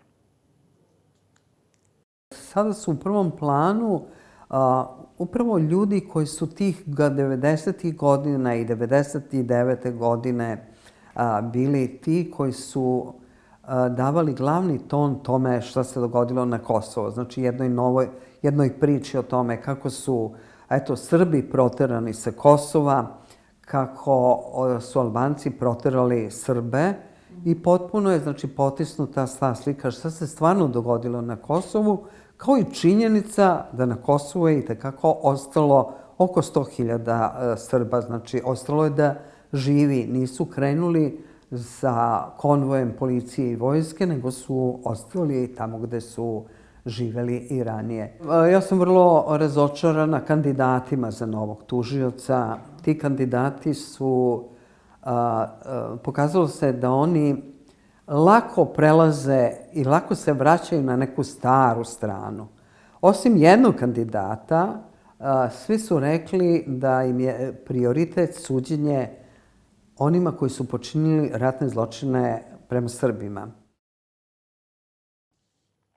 Edhe përkundër që Tanja Mishqević, udhëheqëse e qeverisë së Serbisë për integrim në Evropë, deklaron që në Serbi nuk ka ndasi etnike të përndjekjes së rasteve të krimeve të luftës, e ndëgjuam nga Natasha Kandi që të gjithë kandidatët për prokuror të krimeve të luftës, përveç njërit, prioritet e kanë përndjekjen e rasteve të viktimave serbe. Pra jo me ndjek të gjitha krimet, por vetëm ato të kryera ndaj serbëve. Ky vorbull edhe ky qark vicioz nuk po mundet me u tejkalu në Serbi. Por as Kosova nuk është fort më mirë në përpjekjet e saj për me dalë prej vorbujve të ngjashëm. Njëra prej brengave më të mëdha në Kosovë është politika pasive edhe defensive. Këtë më së miri e shohim në rastin e fundit kur masi qeveria e Kosovës nuk po mundet me mri me siguru rezultate në relacion me Serbinë, atëherë një gjë e tillë po i mohohet edhe Edi Ramës. Natën e fundit të vizitës së tij në Beograd, e gjetëm një hapësirë të vogël për me siguru një intervistë të shkurtër me Edi Ramën. Kisha nevojë me e qartësu, a duhet Edi Rama me fol në emër të apo për Kosovën? Apo, a duhet me fol ai se këta tonët kanë dështu? Përgjigja e tij nuk është ose, por është edhe. Sot u pa që debati, pjesa ma interesante debatit, kur ju edhe Vuçiqi u nxete dhe shkëmbyt një shkëmbim të mirë, të interesant ideve, me thonë kështu, ishte pjesa për Kosovën. Apo mendoni që dialogu Kosovë Serbi ka dështu, kur ka ardhur puna që ju duheni me diskutu për çdo çështje, për shkak se implementimi i marrëveshjeve të cilat i kanë nënshkruar lider tonë nuk ka të ndodhur. A ka ardhur puna që ju duheni me shty çështjet e Kosovës? Unë nuk mendoj që kjo është me ose, po kjo është me edhe. Do me thënë edhe pa tjetër që Kosova ka rolin e vetë dhe e ka të parësor në këtë proces, edhe Shqipëria duhet bëjë rolin e vetë dhe që është një rol jo pak i rëndësishëm, mbështetës për dialogun dhe nxitës për përmirësimin e vazhdueshëm të marrëdhënieve që janë interesi ynë i çdo pale. Ka i keq kuptim shumë të madh kur thuhet se përmirësimi i marrëdhënieve, paqja, zgjidhja e problemeve të kaluarës etj. Janë diçka që ne na e kërkon Europa, ne na e kërkon Amerika, ne na i imponon Washingtoni apo na e kushton Brukseli. Kjo nuk është e vërtetë. Sigurisht që dhe Amerika dhe Europa kanë interes që të nxisin më tej i proces paqe dhe i proces pajtimi, por në radhë parë ky është interesi i fëmijëve tanë në Shqipëri, në Kosovë dhe i fëmijëve këtu në këtë vend ku jetojmë dhe i gjithë fëmijëve të këtij rajoni. Përkundër performancës të mirë që patët ju sot dhe pritjes që po ju bojnë juve personalisht, ajo që ka po ndodhur në praktik me shqiptarët është që përderisa Kosova e ka nënshkruar në këtë dialog, e ka nënshkruar amnestinë ku ja fal serbëve një krim të caktuar që ka qenë kundër shtetit, krime që janë bërë kundër Kosovës. Në anën tjetër, Serbia po i arreston policët si Jeta Xharrën të bazuar në krimet 99-s. Qysh barazohet që kjo punë në këtë me një normalizim të marrëdhënieve dhe fotografim para evropianëve, në anën tjetër arrestim të shqiptarëve në rajon? Ky është një proces që sikur të ecte përpara pa probleme dhe sikur gjatë rrugës mos i shfaqeshin her pas here hijet të kaluarës, s'do ishte i proces paqe. Do ishte thjesht dhe vetëm një proces teatral. Po ky është proces paqe i vërtet dhe si i tillë është i vështirë, është i ngatruar dhe në moment caktuara duket i pamundur. Dhe ndeshemi me të tilla gjëra që janë absolutisht të papranueshme në kornizën e dialogut edhe të principeve. Por, prap pyetja ime është, kush është zgjidhja? Zgjidhja është të shkojmë mbrapa apo zgjidhja është të shtyjmë përpara? A bot na e zgjidhje për ne ato që janë këtu?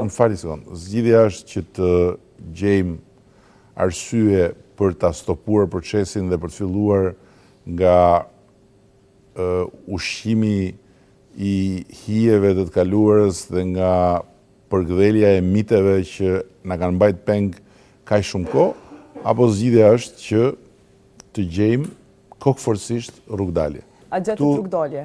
Për që të situat? Më falë, unë nuk kam fuqira tilla se po t'i kisha, nuk do isha kryeministri i Shqipërisë, do isha magjistar, dhe nuk jam. Por, ajo që unë thash sot, është që paraqitet një rast i tillë, dhe këtu pyetja është, çfarë bëjmë ne? Ne themi, e nxorën dhe njëherë fytyrën e vërtetë armiqtë tanë me këta, ne nuk duhet të dialogojmë me këta, ne nuk duhet të flasim këta, ne duhet i bëjmë gjë, apo ne e kthejmë këtë në një arsye për të shtruar një problem se si duhet pastrohen një herë mirë këto lista dhe se si duhet të ndahemi dhe nga kjo praktikë që nga njëra anë këtu qeveria thot ne s'kemi punë fare, kjo është çështje e prokurorit, dhe nga ana tjetër, në qoftë se kjo është e vërtet, dhe unë besoj që mund të jetë e vërtet, rri lista atje, dhe listën atje duhet vullnet politik për ta lëvizur. Vullnet politik që duhet gjendet në Beograd, patjetër, por që ne duhet të shtym, pra ajo që unë mendoj, ajo që unë i thash edhe kolegut është që secila nga palët, dhe në këtë rast pala serbe, nuk duhet kapet mbas gjetjes arsye për në mos bërë detyrat e veta. Pala serbe do të bëjë detyrat e veta, pala shqiptare do të bëjë detyrat e veta. Dhe nëse do të funksionojë kështu, atëherë shumë gjëra do të bëhen më shpejt. Për shembull, kemi rastin e interkoneksionit,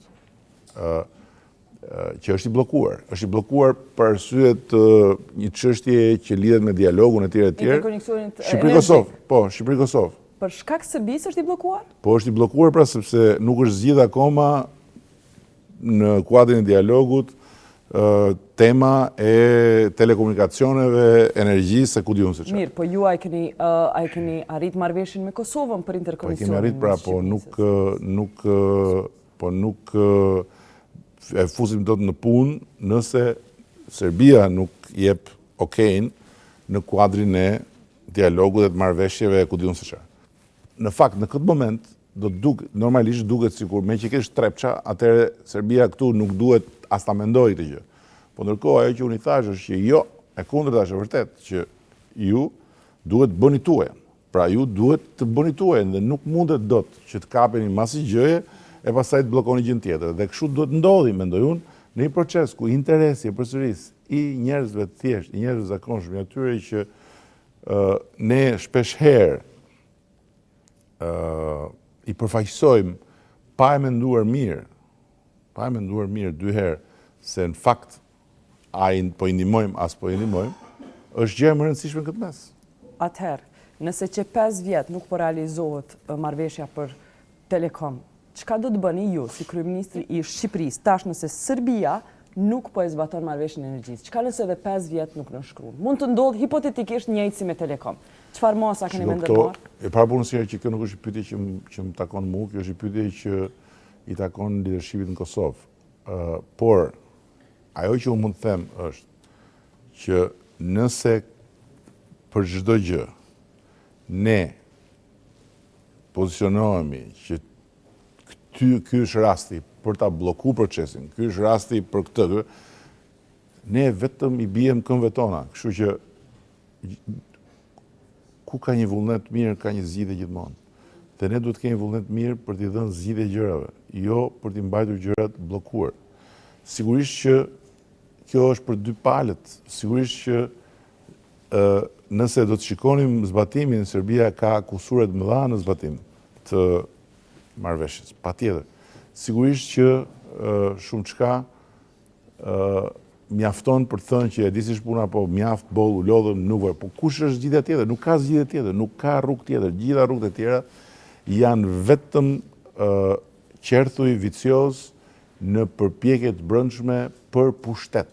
Nuk janë rrugë që na çojnë drejt ardhmes. Më la përshtypje që sot në debat e bot krahasimin e këtij pajtimi mes shqiptarëve serbëve si një paralele mes asaj që ka bu Franca e Gjermania mas luftës dytë botërore. Edhe nëse dojmë e qu disa do të thëshim me qu këtë paralele deri në fund, duke di që Franca e ka pranuar Gjermaninë e bashkuar me njerë pas luftës, a mendoni që Serbia kishte me njoft një Shqipëri të bashkuar? Këto janë procese që kërkojnë jo vetëm kohën e tyre, po nga njerëzit varet sa zgjat koha. Nëse ne do të hymë çdo javë në për cepa duke kërkuar merimanga, mi dhe hijet të kaluarës, ne do të vonojmë vetveten pafundësisht. Ne jemi ata që kanë avantazhin moral në gjithë të histori, këtë do ta kuptojmë.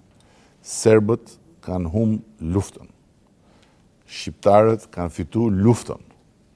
Dhe ne duhet sillemi në këtë proces si fitimtar, jo si humbsa. dhe duhet sillemi në të proces si vizionar, jo si administrator të përditshmes. Dhe duhet sillemi në të proces si patriot dhe jo thjesht si politikan. Ky është dhe thjesht patriot në të proces, do të thotë që të vësh interesin e fëmijëve tanë mbi interesin e pushtetit të vogël të ditës. Në takimet që takoni, kur i bëni edhe takimet me Thaçin edhe Mustafën, a koordinoni, po më intereson, a janë përmbajtësore që koordinoni edhe për strategji të fëqinësisë, apo janë takime që nuk bisedoni për këte? A i koordinoni projektet edhe rajonale? Patjetër që bisedojmë edhe patjetër që mirë kuptohemi dhe unë kam mirë kuptimin më të madh për atë që leadershipi i Kosovës, Hashim Thaçi si kryeministër, më pas Isa Mustafa kanë bërë dhe mendoj që të gjitha përpjekjet që i bien ndesh dialogut nuk janë përpjekje në drejtimin e dur. Mund të bëhen vërejtje sa duam, jo ne, po nga brenda Kosovës, por një gjë duhet me qenë të qartë që kush i bie ndesh dialogut, i bie ndesh të ardhmes Kosovës. E kam fjalën më shumë për koordinimin e projekteve rajonale ekonomike. Nëse ju i koordinoni këto bashkë me Kosovën, cilat janë prioritetet ekonomike rajonale, projekteve ekonomike që ju hynë Ne se është hap një fjalë, një marrëzisi kur Serbia ka marrë projekte, ne s'kemi marrë projekte, kjo është një idiotësi. Ne kemi marrë miratimin për korridorin e kaltër, që është gjithë lidhja e unazës mesdhetare, duke lidh jugun e Kroacisë, Malezi, Shqipërinë dhe Greqinë, dhe që e fut gjithë drejtetin tonë në këtë unazë, dhe ky është prioriteti nr. 1. Pra është projekt që ku ka përfituar dhe Shqipëria. Po ashtu edhe për interkoneksionin me Maqedoninë, kemi marrë miratimin dhe financimin, po ashtu për ekurudhën Tiranë-Durrës na është dhënë një mbështetje, po ashtu ne kemi mbështetur dhe idenë e rrugës Nish-Prishtinë Durrës, pasi është një rrugë me shumë rëndësi ekonomike dhe patjetër dhe për rritjen e ndërveprimit. Dhe unë nuk e di se ku dalin këto pralla që pastaj bëhen mite nëpër mediat e Shqipërisë dhe Kosovës. Atëherë, herën e kalume që ishit kërkut që luginën e Preshevës të ketë më shumë investim shëndetësi dhe në arsim, në shkolla, më shumë shkolla dhe ambulanta. Çka është bo prej asaj here që keni qenë këtu, lidhur me këtë kërkesë, në kohën kur 30% popullatës Preshevës e ka lëshu, është një zhvendosje Unë takova përfaqësuesit e luginës dhe i pash më optimist se sa 2 vjet më parë. Çfarë është bërë, mund të jetë bërë shumë pak në krahasim me çfarë duhet bëhet, po e rëndësishme është që është hapur një proces. Dhe prandaj them që është shumë e rëndësishme që të kihen parasysh të gjitha gjërat, sepse shkollajt thosh Edi Rama do të shkojnë në Beograd. Ndërkohë që shqiptarët e Preshevës thonë gjëja më e mirë që Edi Rama vjen në Beograd. Shkollajt thosh që ne nuk i flasim më këtyre sepse na dole ai problemi, po ndërkohë fatet e disa të tjerëve që janë po ne janë ndërlidhura me këta. Ndërkohë që këta shkollajt thonë që ne nuk i flasim më këtyre se problemi, po fatet e atyre të këtyre atje janë të lidhura me këta. Pra është shumë më ndërlikuar dhe shumë, jo më ndërlikuar, por shumë më ndërlidhur e gjitha për të qenë një histori urdhra. A ka pas një rezultat në më shumë investime në shkolla dhe shëndetësi që e keni kërku herën e fundit që keni qenë Preshevë? A ka pas ndonjë progres? Edhe herë, unë nuk diskutoj këtu lidhur me sa më shumë sa më pak, sepse këto janë detaje, cilat kanë rëndësinë e tyre, po them në atmosferën e përgjithshme dhe unë nuk kam prit që për 2 vjet këtu të kthehet përmbys situata, sepse që të kthehet këtu përmbys situata, duhet të kthehet përmbys situata në planin më të gjerë dhe mbi të gjitha duhet të çojmë përpara me shumë vullnet, me shumë durim me shumë zgjuarsi procesin e dialogut. Zoti Rama, faleminderit. Faleminderit juve. Rrugës të u kthy prej Beogradit e kena marrë vesh që prej marrëveshjes së mëhershme dhe premtimeve për ndihmë për shqiptarët e Luginës është kry materniteti. Por në anën tjetër, shqiptarët e komunave të Preshevës, Medvegjës e Bujanovcit sot kanë buxhet më të vogël prej qeverisë së Serbisë në krahasim me buxhetin që e kanë pas kur Rama ka qenë herën e fundit aty. Kuptuam gjithashtu që integrimi i shqiptarëve të Preshevës, Medvegjës e Bujanovcit në administratë edhe institucione shtetërore nuk është bo, edhe që nuk ka kur gjo prej fondit të veçantë investues për këtë rajon. E po sa u kthym Kosovë, natyrisht që me njëherë kërkova intervistë edhe me kryeministrin e Republikës Kosovës Isa Mustafën, edhe me presidentin e Republikës Kosovës Hashim Thaçin. Fatkeqësisht, Isa Mustafa nuk ishte qasje në rjetë. E Hashim Thaçi, për çudi, mas 10 vjetëve, më nderoj me prezencën e tij në këtë studio. Fort më kish pas marrë malli, se hera e fundit që ka pas pranu me më denjësu për intervistë, ka qenë si pjesëtar i opozitës politike në Kosovë.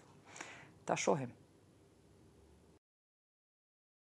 Zotni President, mirë se erdhët në Jeta Kosovë. Mirë se u gjetë mite.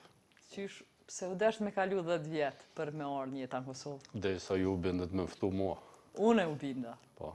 Muj për muj të kom thirrë që 10 vjetë. Me mua jo, personalisht. Me juve, me stafin e ju, i kom që kërkesa, pse s'keni ardhur. Kur u dakordeshëm që të vim,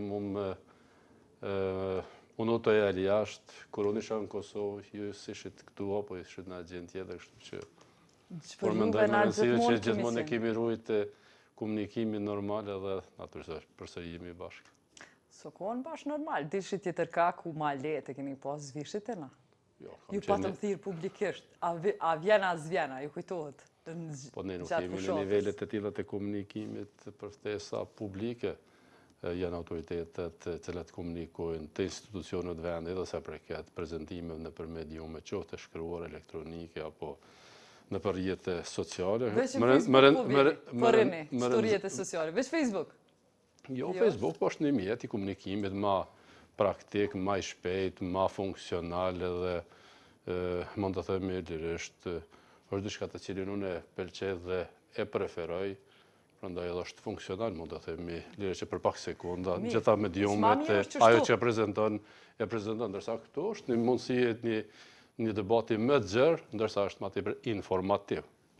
Pikërisht, me lënë gazetar me shu pyetje, jo veç me shtru pyetje, jo veç me maj ders. Qështu o mirë, drejt për drejt, aso që shtu ma mirë? Drejt për drejt është ma mirë, por janë edhe rrethanat, kushtet e funksionimit, veprimit,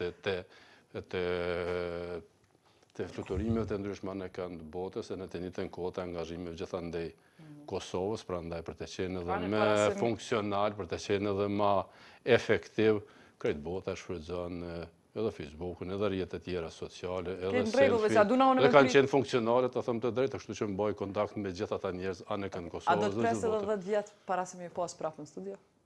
Jo, mërë nëse ti për të 10 vjetë të fëtë ju, në thonë, kam diçka me thonë të rëndësishme, prandaj do të... Nëse ka mirë kuptimin, bë shumë misor edhe... Ani, a mujmë para se mu kryu intervista me marë premtimin e ju që mas 6 muaj e keni me ardha petë?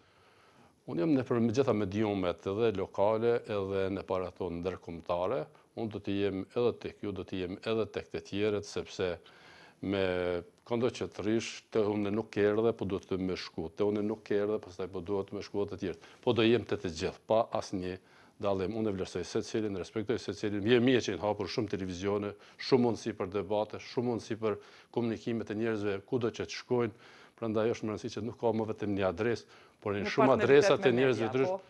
Po, është e vërtetë, unë kam pasur gjithmonë, ju kujtohet edhe në intervistën e fundit kur kemi zhvilluar në 2007 në prag të zgjedhjeve, kur ju paralajmërohet fitore në Partisë Demokratike të Kosovës në atë kohë emocionin e fuqishëm.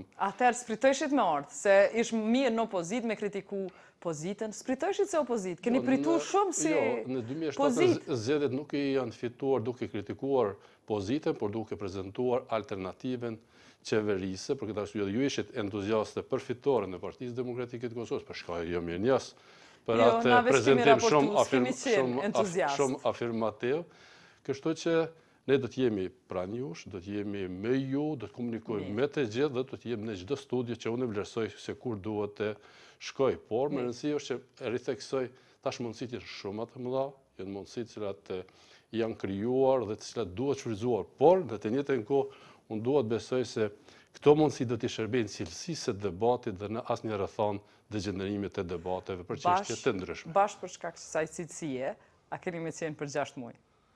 Këtë studio. Po jo? Vetëm ju mos harroni. Mirë, do t'ju mojmë për fjalë. Tash po flasim, po nisim prej, se s'po di pe kajt me anis, që shumë jo ngrubullu temat, po nisim prej fundit. Po nisim prej fundit, po flasim pak për këtë që ka ndodhur në Beograd. Kjo është pjesë e procesit Berlinit. Tash, çka ndodh nëse Kosova kish me qenë pjesë e procesit Berlinit? Mos mi pas tjertë me vendos edhe për do autostrada që kalojnë ka Kosova, po me qenë pjesë e procesit Berlinit, sepse po perceptohet kur i pyeta zyrtarët në Beograd që ishin diplomate huj pse Kosova së ashtu, njëna prej përgjigjeve është se është në proces dialogu. Do me thonë, perceptimi është që Kosova është fut në proces dialogut për që atë nuk është pjesë e disa proceseve tjera. A është një farë autogolleve të vetit që kjo? Ja, asnjë rrethon nuk është autogoll, duhet të sqaroj.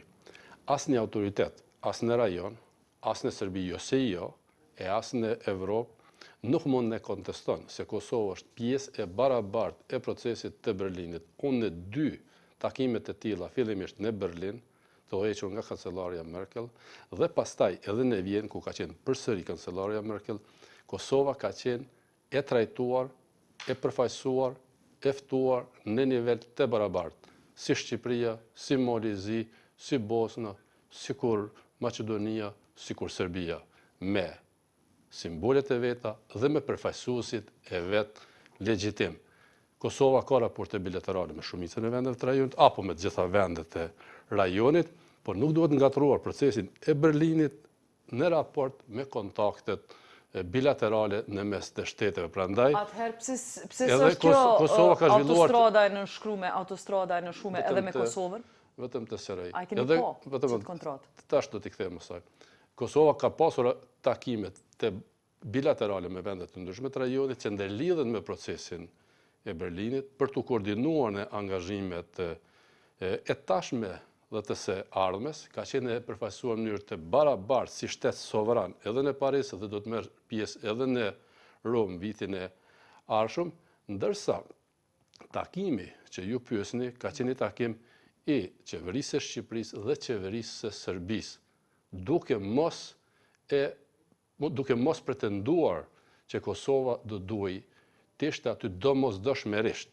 Kanë qenë kryeministri Rama, kryeministri Vuçiq, përfaqësues të botës së biznesit nga Serbia, përfaqësues të botës së biznesit nga Shqipëria, kështu që nga raportet e mira ndërshtetërore nuk do të mund të humbë askush dhe Kosova nuk humbë se këtë drejtim. Për çati takimi, zëni Thaçi, për çati takimi dul projekti autostradës. A keni pa ju me sytë ju që çat projekt autostradës në çto takimet e shumta që e kanë ftu Kosovën?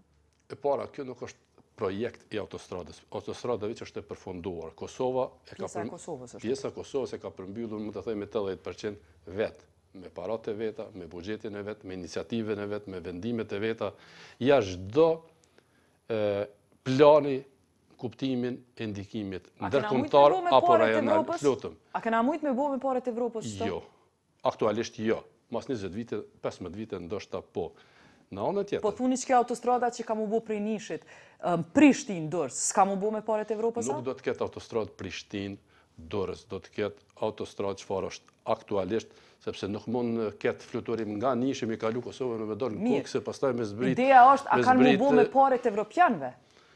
Studimi do të bëhet me parë evropiane, po të tregoj pak se ka edhe para historinë ky proces. Ndërtimin e rrugës tonë do të kemi përmbyllur rreth 80%. Shqipëria ka përmbyllur dikon ja 60-70%, sepse i ka mbetur edhe 4-5 ura që për fat të kesh në për rajonin e Shqipërisë së Veriut apo këtej Kalimashit me prej Kalimash, tunelit e Kalimashit edhe të mes Kukësit, duhet të përmbyllen ato ura dhe mendoj se qeveria e Shqipërisë duhet fokusohet aty sepse për fat kesh shumë qytetarët Kosovës dhe të Shqipërisë po bin ato gropa dhe po humbin jetën dhe në anën tjetër Shqipëria paret e Evropës. Na i kena marru rrugët me taksa me paret taksa paguese. Po pa aftësi unë kisha vlerësuar më tepër pa aftësi dhe mosgadishmëri. Sesa mençuri sepse tek e fundit, projektin e ndërtimit të autostradës Prishtinë-Nish është iniciuar në takimin e parë në mesme si kryeministër i vendit të shtetit Kosovës dhe Ivica Dačićit kryeministër në atë kohë i Serbisë. Jemi dakorduar edhe pa ndonjë lloj presioni të Bashkimit Evropian që të pajtohemi për ndërtimin e kësaj autostrade. Kemi filluar procesin e studimit të fizibilitetit, ndërsa se çka është diskutuar në Nish, ju i keni pa edhe në për gazeta, kështu që Kosova do ta kryejë obligimin e vet, do ta kryejë edhe Serbia, nuk e di se sa do ta ketë atë interes për të filluar së shpejti, por Kosova do të kryejë obligimet e veta, qoftë nevoja edhe me mjetet e veta. Por një gjë është e sigurt se mjetet nga Bashkimi Evropian nuk janë të zotuara për ndërtimin e kësaj autostrade Prishtinë-Nish, ende vetëm për studimin e fizibilitetit. Mirë, po du me ju sjell juve të një shembull tjetër ku po thuhet që Kosova i ka bo autogol vetit dhe ka të bëjë me ekonomie dhe rajon. Për shembull, për energji ekziston traktati i Athinës për energjinë, nënshkruar 2005 nga gjithë vendet e Ballkanit. Sipas kësaj kena pas me liberalizu tregun prej 1 janarit 2015, tash edhe Rama na u përgjigj në pyetjet e këtij emisioni që arsyeja pse nuk polshohet autostrada e transmisionit energjisë e ndërtuar mes Kosovës dhe Shqipërisë është për shkak që o bo pjesë e dialogut. Sepse po të mos ishte dialogu, po të mos ishte marrëveshja e energjisë, kishim mujt me shku Brukselit mi thonë zbatoje marrëveshjen e Athinës si krejt vendet e rajonit. Pra, pse po i shtim vetës theran kam kur bojnë që si kushte e shtim energjin pjesë dialogu? Kjo nuk është e vërteta e shka ju e komentoni dhe e parashtroni si pyetje, jeni tek keq informuar dhe drejtojnë kuptimin keq kuptues në pyetjen tuaj. E para, nuk ka asgjë të bëjë lidhja energjetike mes Republikës së Kosovës dhe Shqipërisë me dialogun me Serbi, sepse kjo vetëm çështje Kosovë-Shqipëri. Pse s'po lëshohet? Vetëm pak lutem. Në vitin 2000 nuk po lëshohet për arsye se Shqipëria është vonuar. Ne kemi filluar në vitin 2012, e kemi përmbyllur me sukses në afat rekord, në një proces transparent, ndërsa për fillimin... E vërtet, një kohë është vonu, po tash o kry, një kohë është vonu Shqipëria. Kosova, jo një kohë, po me vite të tëra, dhe nga problemet e tyre të mbrëmshme, të mos transparencës dhe dyshimeve, mund të them, ndërkombëtare për atë projekt që i kanë pasur njerëzit e politikës dhe të biznesit në Tiranë. Tash o kry, tash do të funksionalizohet, besoj edhe obligimet tjera teknike që i ka qeveria e Shqipërisë do t'i kryen, Kosova i ka kryer të gjitha me përpikëri, me kohë dhe Kosova është duke pritur Shqipërinë. Dhe nuk është kjo çështje dialogu. Kosova sot është duke pritur Shqipërinë, është duke pritur Serbinë, po më intereson. Kosova sot është duke pritur Shqipërinë të kryejë obligimet e veta dhe ta përmbyll këtë proces dhe këtu nuk ka të bëj asgjë Serbia. Interesant, zotni Thaçi, shumë po mbjen se Rama para një javë më tha po e presim Kosovën me u marrë vesh me Serbi për me lshu qëtë transmision. Cila është e vërteta që tu kur e ngon qytetari, e ngon Ramën, thët Kosova, ju ngon juve sonte, ju thuni Shqipnia. Çka me besu? Ky proces është para ardhes së Ramës në pushtet. E di si Rama e ka intensifiku këtë projekt që të përmbyllet, është angazhu edhe personalisht dhe falenderoj dhe kam diskutuar dhe baza dhe private dhe institucionale dhe mbledhtojnë atë përbashkët të dy qeverive që kemi filluar me kryeministrin Rama, më rëndësishme që ekziston vullneti dhe do të përmbyllet shumë shpejt, por Kosova ka kryer obligimet e vetë dhe Serbia. Po pse ai po thotë që i ka kryer obligimet e po i pret juve? Ashtu derisa nuk e dëgjoj vetë përsëri unë mund të theksoj Kosova ka kryer obligimet e veta, edhe ai do të informohet edhe më drejt për autoritetet e veta profesionale, teknike, administrore. Nuk është e blloku Serbia. Ai po thotë është e blloku Serbia. Kosova nuk mund të bllokojë komunikimin mes Kosovës dhe Shqipërisë. A duhet me dhënë aprovimin Serbia për me lshu çat transmision, për me marrë rrymë? Serbia nuk mund të jap aprovimin bashkë për kurrë hiç për Kosovën, as nuk do t'ja kërkojmë kurrë aprovimin për. Po vetëm ka kanali për me kalu rryma, ka Serbia. Po për linjën e transmision. Kosovë-Shqipëri, jo pastaj për Serbi. A mundet mu lshu që e linjë, si pas jush, që informata që i keni? Kosova është e gatshme dhe do të kryejë obligimet e veta me kohë. E kur do të lshoj si pas juve? Kur do të lshohet? Se tash duhet jetë një koordinim, sepse rrjeti energjetik është edhe nivel rajonal. Pikërisht, po për çdo po thotë Rama, pse është koordinim rajonal? Serbia realisht është vonuar në të kohë dhe po nxjerr pengesa, dhe po nxjerr pengesa cilat nuk ndikojnë në Shqipëri, por thotë Shqipëria do të kry punët e vetë. Serbi, Kosova e ka kry karshi Shqipërisë, karshi vetvetes, edhe këto obligimet e veta kushtetuese dhe ligjore dhe sipas standardeve ndërkombëtare edhe me fqinjet. Okej, mund Ose të ndonjë garë mes Kosovës edhe Shqipërisë, më rëndësi është që të përmbyllet sa më shpejt që është e mundur dhe kjo do të ndodhë. Është çështje teknike, çështje ditësh apo javësh. Çështje ditësh javësh. Ju po premtoni që në 2017 me 1 janar kena me pas transmision shumë. Unë duhet besoj që po. Edhe prej kësaj që po ndigjoj sot, po edhe përshtypjen që kam kur ndigjova edhe debatin mes Ramës e Vuçiqit, është që nuk ka koordinim substancial. Ndoshta ju mund të më përmirësoni, mendoni që kom gabim, po dëshmojeni që kom gabim, që nuk ka koordinim substancial mes qeverisë Kosovës edhe të Shqipërisë. Arsyeja, argumenti kryesor që po e përdori është se argumentet që i përdori Rama në 17 minutat që foli për Kosovën, ishin argumentet medjave, që edhe bile, argumentet medjave sërbe. Tha, ke që ka përshon media sërbe është Trepçën, foli mirë për Trepçën, po prap është prioritet që e ka marrë prej medjave sërbis, foli për njohin edhe foli për arestimin në Thaçit. A është e mundën që pse ju, institucionet e Kosovës nuk i keni bo prioritetet e juja për fjalimin e Ramës para se me shku atje? A është e mundën që skoordinoheni për prioritete? Para, unë nuk më marë sonte këtu që të komentoj fjalimet të asë një kryeministri, asë të Ramës, asë Vuçiqit, të asë një tjetërit. Se cili ka autoritetin e vetë kushtetuese dhe ligjor dhe legitimitetin qytetar të përfasimit të shtetit për katës. Se për këtë Trepçës ne kemi kry obligimet tona. Tash deklarimet fakultative apo deklarimet në opinion publike në faret e lehta, më rëndësi që është kry në Kuvendin e Republikës së Kosovës. Ministri ju e komentoj deklaratat e Po mirë dhe Rama ka thënë atë që do duhej thënë për Trepçën, se prej nga është nisur është çështje komplet e tij, por ka qenë një deklarim i përgjithshëm, i saktë dhe i drejtë për Trepçën, edhe për njohjet, por gjithashtu edhe për zotin Thaçi. Enver Hoxha e ka thonë që ato...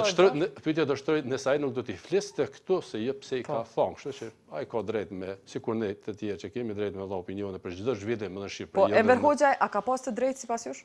Enver Hoxha ka pasur të drejtë në vlerësimin e tij duke i dhënë përparësi angazhimit të Bashkimit Evropian dhe Shtetit Bashkuar të Amerikës për procesin Ti mirë, ai mirë, krejt mirë, apo? Krejt mirë ka. Të tërë mirë ka. Të tonë ka mirë, vetëm se nuk... Çish bëhet kjo punë kështu? Të tërë mirë. Se Zoti Hoxha ka të drejtë plot kur thotë se Bashkimi Evropian udhëheq procesin në negociata mes Republikës e Kosovës dhe Serbisë dhe Shtetit Bashkuar të Amerikës e mbështesin këtë proces dhe nganjëherë marrin pjesë edhe drejt për drejt në përshpejtimin dhe efektivitetin e këtij procesi. Dhe këtë argument nuk mund ta mohon askush në botë, se ky është realitet. Që Bashkimi Evropian e udhëheq, ndërsa në të njëjtën kohë Shqipëria ka obligim të merret, të deklarohet për çështje që janë më rëndësishme, sikur ne që kemi obligim në të njëjtën kohë edhe kushtetuese dhe ligjor të punojmë për pushmëri të standardeve për paqe, stabilitet dhe bashkëpunim rajonal. Kështu që edhe Zoti Rama ka pasur drejt të flasë që ka deklaruar, edhe Zoti Hoxha ka qenë i saktë në deklarimin e tij. Çka ndodhi me opinionin publik, zotni Thaçi, që u qartë edhe në Kosovë dhe në Shqipëri? Realisht opinioni publik nuk u qartë, mund të themi se ka pasur disa opinione pretenduese për të helmuar opinionin publik, por opinioni publik është treguar më i mençur se sa disa opinionistë të cilët kanë pretenduese do të mund të kenë tash një hapësirë të... Opinionistat e ju, i zotni Thaçi, që keni marru ju? Asë janë që ta... Po, opinionistë edhe ju jeni krijuar në këtë rrethon, kështu që opinionistët që janë opinionistët që janë krijuar në këto vite nuk janë të mirë, janë të Kosovës, janë njerëz të spektrit ndryshëm politik, shoqërisë civile, të pavarur, do të varur, po natyrisht i kam përkrahur dhe sot, por nuk do të thotë që pajtohemi me ta kur ata me të vërtetë nuk ja qellojnë, nuk pajtohemi as me disa opinionistë në Shqipëri që kanë pretenduar që ta godasin Kosovën në këtë kohë, e as me disa të tjerë që mendojnë duke sulmuar Shqipërinë, po e forcojnë Kosovën. Vetëm forcimi i dy shteteve tona është forcim i kombit shqiptar dhe i të tjerë. Për kanë punojnë këta opinionistë që po i përmendin, po? Për kanë punojnë? Paragjykoj se për kanë punojnë, por nëse dikush mendon të fut hasmëri, armiqësi në mes Prishtinës dhe Beograd dhe Tiranës, mendoj se është duke gabuar rend, duke u lidhur në çështje të paqena, jo reale, të paqëndrueshme, jo për kombin kosovar, jo kombi shqiptar, jo dallojemi, te ky fundi ne jemi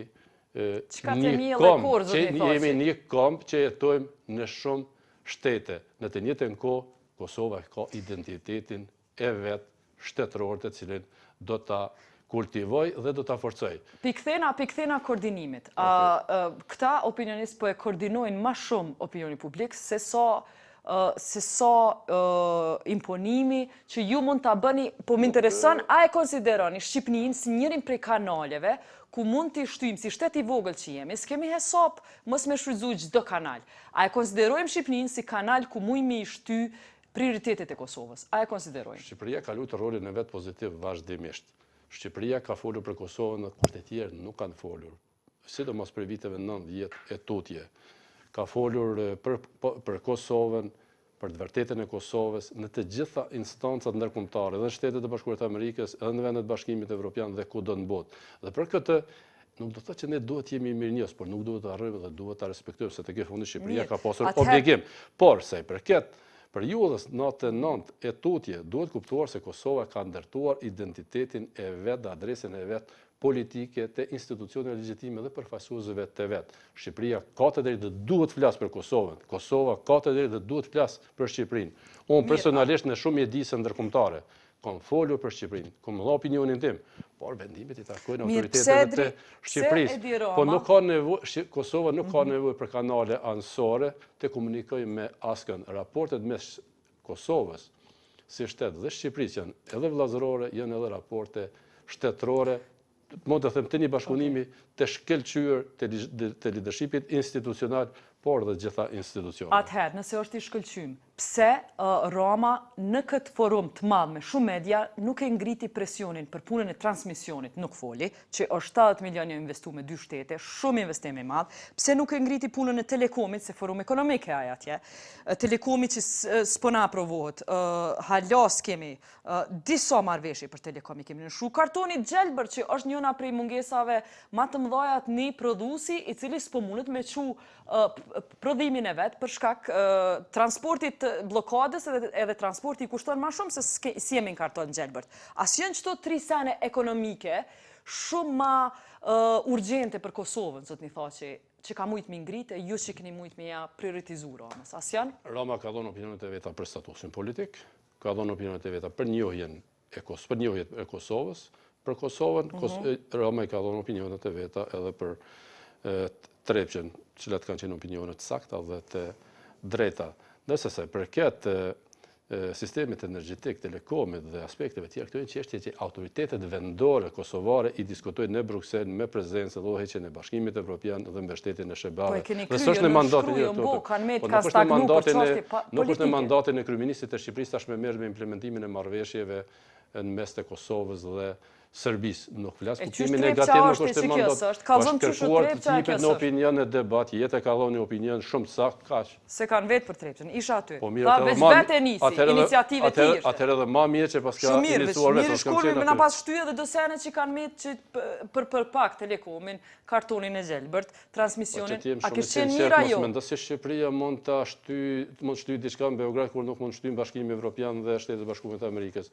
Jo, mundet me turpnu Serbinë për këto 3 sende që janë ekonomike. Sepse, a di pse, zëmi Thaçi, u fryshin për Angela Merkelin, të dy palë thëshin e dojmë Angela Merkelin kënej investimi, i Gjermanisë nuk po shohet. Serbia nuk fyhet, as nuk ndihet e fyer prej një zëri të kryeministrit të Shqipërisë, nuk është ndihet e fyer dhe nuk ndihet as sot e fyer me masakrat që i ka bënë, me masakrat që i ka bënë, pavarësia Kosovës u sikletav, me masakrat që i ka bënë edhe në Srebrenicë edhe në Kosovë, me 20.000 dhunime në Kosovë, 12-13.000 të vramë, apo njët e fyer me një qendrim politik. Kështu që duhet me pas qartë këtë pozicion të Serbisë, por një gjë duhet kuptuar, se Serbia është i vetmi vend me faj në rajon. Pse s'po sillen ju që ashtu pra, që Serbia është me njëjtin faj? Jo, ne kam deklaruar shumë herë, edhe në Këshillit e Sigurimit, edhe në deklarimet e ndryshme, por tash jemi vend sovran dhe duhet punuar për normalizimin e raporteve. Ju e qele temën e fajësisë. Na, Kosova, në marrëveshjen e prillit që e keni nënshkru ju, keni nënshkru ligjin për amnisti.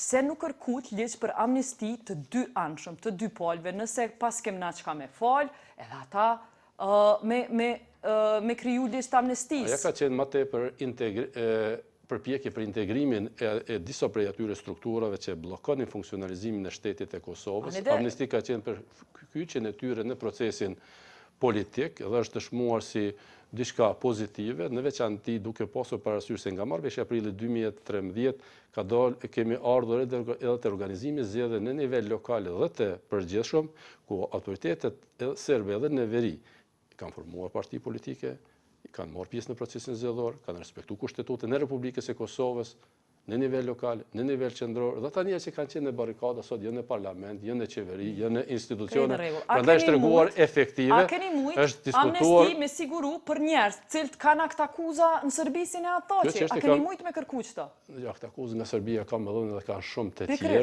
Pse mos më bëhet Serbia amnesti? Pse se bëhet kusht? Është diskutuar për zhvillimet e pas luftës dhe ato çështje nuk janë diskutuar, por natyrisht ne tash jemi duke punuar për një mundësi të re të një bashkëpunimi të ri, të një eficiencie të re edhe më të mirë që do të mund të rezultonte edhe me pajtim. Mirë, veç asë është një farë mungesë e vizionit me i parapa, me i parapri kësaj që ne kemi parapri dhe me i parapri me lypa amnestinë në anë. Marrëveshja prillit 2013 ka qenë marrëveshje shumë e drejtë, ka qenë një marrëveshje e domosdoshme, ka qenë një marrëveshje që ka integruar territorin e Republikës së Kosovës, ka integruar serbët e Kosovës në institucionet e vendit, ka ndikuar në shpërbejjen e plotë të strukturave paralele të Serbisë, të atyre strukturave edhe paramilitare, dhe unë tash e vizitoj plotën. A jeni sigurt që është e plot asnjë strukturë paralele që ekziston në Kosovë? Nuk mund të them që nuk ka dikush që nuk punon për shërbimin inteligent serb, sikur që nuk mund të garantoj që edhe në Prishtinë dikun punojnë spitale. Pse nol njarinje nëse është strukturë plot? Jo, nuk kam shkude,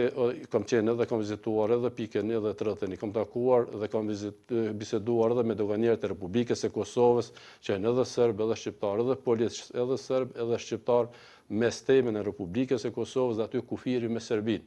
Prandaj duhet me qenë edhe të arsyeshëm, edhe racional dhe me i kuptuar, me i vlerësuar drejt këto të arritur. Tash edhe sistemi i drejtësisë po inkorporohet në sistemin e drejtësisë së Republikës së Kosovës dhe natyrisht se edhe ura do të lëshohet, do të ketë lëvizje të lirë, veç ka lëvizje të lirë për përjashtim të urës, kështu që... A di po misëm të ky integrim, i keni integruar edhe listën serbe, çaja listë serbe që i keni integruar sot, po ju nol aprovimin e ushtrisë Kosovës. A është edhe një autogol, edhe ç'kjo?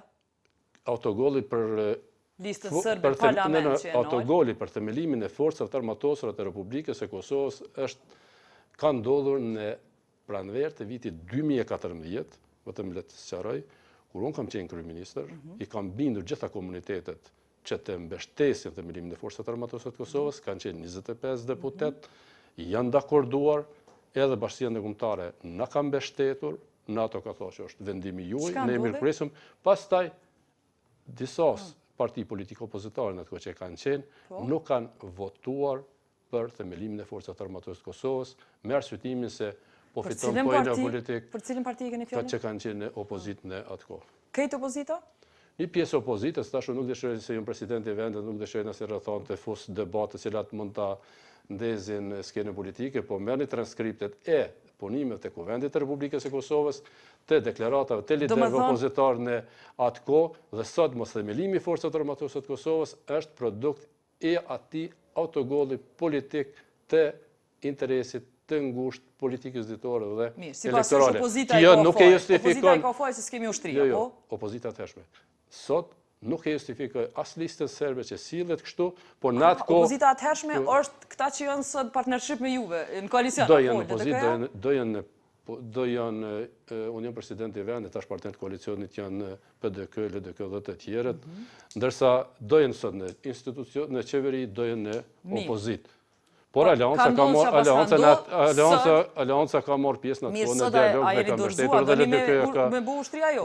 A e dorëzu. Ajo autogolli vitit 2014 nuk e justifikon sjelljen e listës serbska. Por natyrisht se duhet punuar më tepër, duhet komunikuar me ta dhe duhet që të bindën disi, që të themelojnë forcat armatosura, një forcë multietnike, një forcë me të vërtetë, me përfaqësim meritor, të standardeve të NATO-s, për shkak kemi vlerësim më të lartë edhe ndërkombëtar. A di çka është çudi, zoti, thoshe që keni mujt me i bind gjithë ata njerëz me votu për juve si presidente, s'pas keni mujt me i bind për me votu ushtrinë. I morët votat për president, qërë si morët votat për ushtri? Jo, unë kam bindur me votu edhe për themelimin e ushtrisë e Kosovës në vitin 2014, 25 minoritarë që kanë qenë në atë kohë, edhe sërbë edhe jo sërbë. Por për fatkeq nuk më arritur t'i bind disa njerëz që kanë qenë në opozitë që mendonin që mund të fitoje vota. Që i bindet për me ju bo president. Qërë i bohet votat mas nej për president, mujtët, dhe me thoni keni jo, unë nuk i kam bindur, ka qenë pjesë e marrëveshjes, është respektuar marrëveshja që kryeministri i vendit jetë Isa Mustafa, që Presidenti i vendit Jeta Xharrën, dhe secili ka kryer obligimet e veta të marrëveshjes, që mendoj se është një veprim i sinqert dhe i përgjegjësive institucionale dhe të respektimit e marrëveshjeve politike, që është shumë fair play. Pse s'po i bëni publike koncesionet që ja keni dhënë listës sërbe për me ju votu president? Asnjë rrethon, asnjë çmim, asnjë koncesion, vetëm për shkak të ata janë pjesë të koalicionit. Dhe në momente që në bë pjesë e koalicionit ka marrë përgjegjësi. Veç ministrit janë kënaqur veç me ministria, me pozita? Gjithçka e kanë të qartë, kanë qenë pjesë e koalicionit, kanë shkruar marrëveshjen, kanë marrë përgjegjësi si partnerët e koalicionit dhe disa kanë votuar. Unë nuk e di se kush ka votuar. A sot arsyeja pse ata s'po vinën parlament pikërisht për këtë? Unë nuk e di se kush ka votuar, por i falenderoj gjithë ata që kanë votuar se votimi ka qenë i fshehtë. Do të ishte ndihmë mirë nëse edhe ata kanë votuar. E ka kryer atë punë. Sheft e ka kryer. Unë po të flas e kanë kryer partnerët e koalicionit dhe të tjerët. E di se ka pasur vullnet edhe për një numër të konsiderueshëm të deputetëve opozitar me votu, po si kanë lënë. As ja u keni premtuar asociacionin me ju kry nëse asociacioni nuk po premtim as për qeveri, as për asnjë post apo përgjegjësi. Asociacioni është pika parë e marrëveshjes së parime që rregulloi normalizimin e marrëdhënieve në mes të Kosovës dhe Serbisë në marrëveshjen e 13 prillit 2013, që është votuar në Kuvendin e Republikës së Kosovës. Mirë. Dhe dëshiroj ta lexoj që të kemi shumë qartë, është pika parë. Në net do të krijohet një asociacion, bashkësi e komunave me shumicë serbe në Kosovë. Antarësia do të jetë e hapur për çdo komunë tjetër, nëse antarët janë në pajtim. Prandaj këtë të drejtë e ka votuar edhe Kuvendi i Republikës së Kosovës. Këtë marrëveshje e ka votuar Kuvendi me 2/3. Qëta që se pas kanë votu ushtrinë e Kosovës. Qëta 2/3 e pas kanë votu asociacionin, që është pak bizare, e 2/3 s'pas kanë mujtë ushtrinë. A është bizare, është bizare, apo nuk është bizare, unë vlerësoj që kanë vepruar drejt, duke votuar këtë marrëveshje për normalizimin e marrëdhënieve mes Kosovës dhe Serbisë, ndërsa vlerësoj se ka qenë vlerësim jo i drejt politik duke mos e votuar themelimin e forcave. A është jo evropiane një marrëveshje, cila thot që shefi i policisë veri duhet me qenë sërb. Automatikisht thot duhet me qenë një profesionist, po thot duhet me qenë sërb.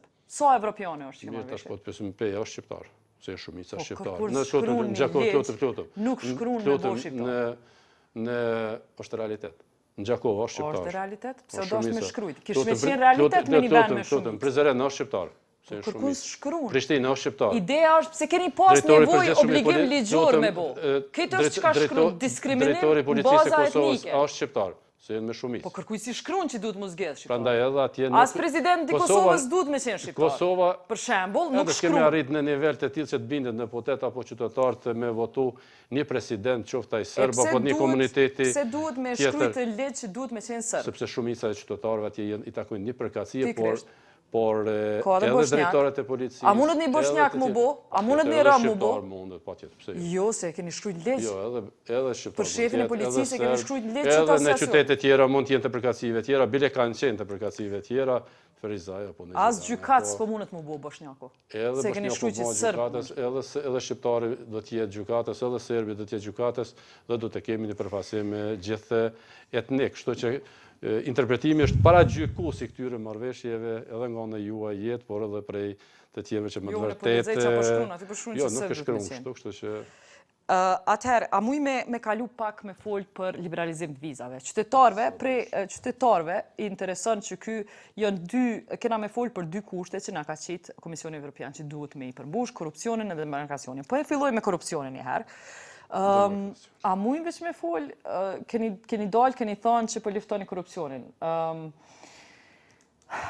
Apo ju kujtohet mas pari? A ju kujtohet momenti kur I keni premtuar vizat herën e parë? Unë edhe kam premtuar edhe e drejta për viza sa përket institucioneve të Kosovës është përfunduar. Pse them këtë? Sot Kosova ka përmbushur të gjitha standardet e nevojshme duke I kryer reformat për këtë fazë të integrimeve evropiane, reforma këto edhe në politik, edhe në legislacion, por edhe në ekonomi. Dhe sot, pikrisht, duke u vlerësuar dhe lufta kundër korrupsionit nga Bashkimi Evropian, kemi nënshkruar edhe marrëveshjen e asosim stabilizimit, kemi marrë edhe rekomandime për liberalizim të vizave, dhe e di që ka opinione të ndryshme apo percepcione të ndryshme, por dua të them se Kosova vlerësohet në Bashkimin Evropian se përket betejës në luftë kundër korrupsionit, kundër krimit të organizuar dhe në asnjë vend të rajonit lutem. Pse hala po ju marrin këtë kusht? Po ky kusht do të jetë edhe kur të futemi në Bashkimin Evropian. Rendi dhe ligji, drejtësia, në anën tjetër, dëshiroj të potencoj se në asnjë vend në rajon nuk ka organet e drejtësisë që kanë sistem më efektiv kuptimin e legjislacionit, por dhe angazhim ma dinamik dhe efektiv. Jo, ma gjete vetëm një vend në rajon. Duke filluar nga Kroacia, lutem, këtu ke drejt, tash vetëm deshte dal aty.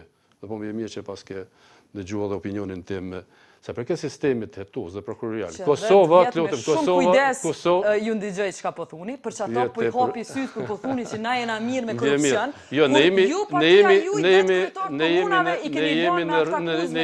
po si jam kryetari I partisë. Ne jemi në rrugë të mirë, po vetëm lutem. Kohë që I lypshin vizat me na u bë. Po kjo është, unë vlerësoj, po unë pikërisht e vlerësoj sukses se ne kemi qenë te pa kompromis ndaj kudo qoftë që është paraqitur korrupsioni dhe na lutem ne nuk ne kemi punuar që gjithë të jenë të barabartë para ligjit dhe kështu edhe është. Sistemi jetues dhe prokurorial në Kosovë ka pasur sistemi, unë respektoj ligjin dhe respektoj sistemin e drejtësisë dhe jo prejudikimet politike. Dëgjoj. Sistemi prokurorial dhe sistemi jetues është jaftë efektiv në Kosovë.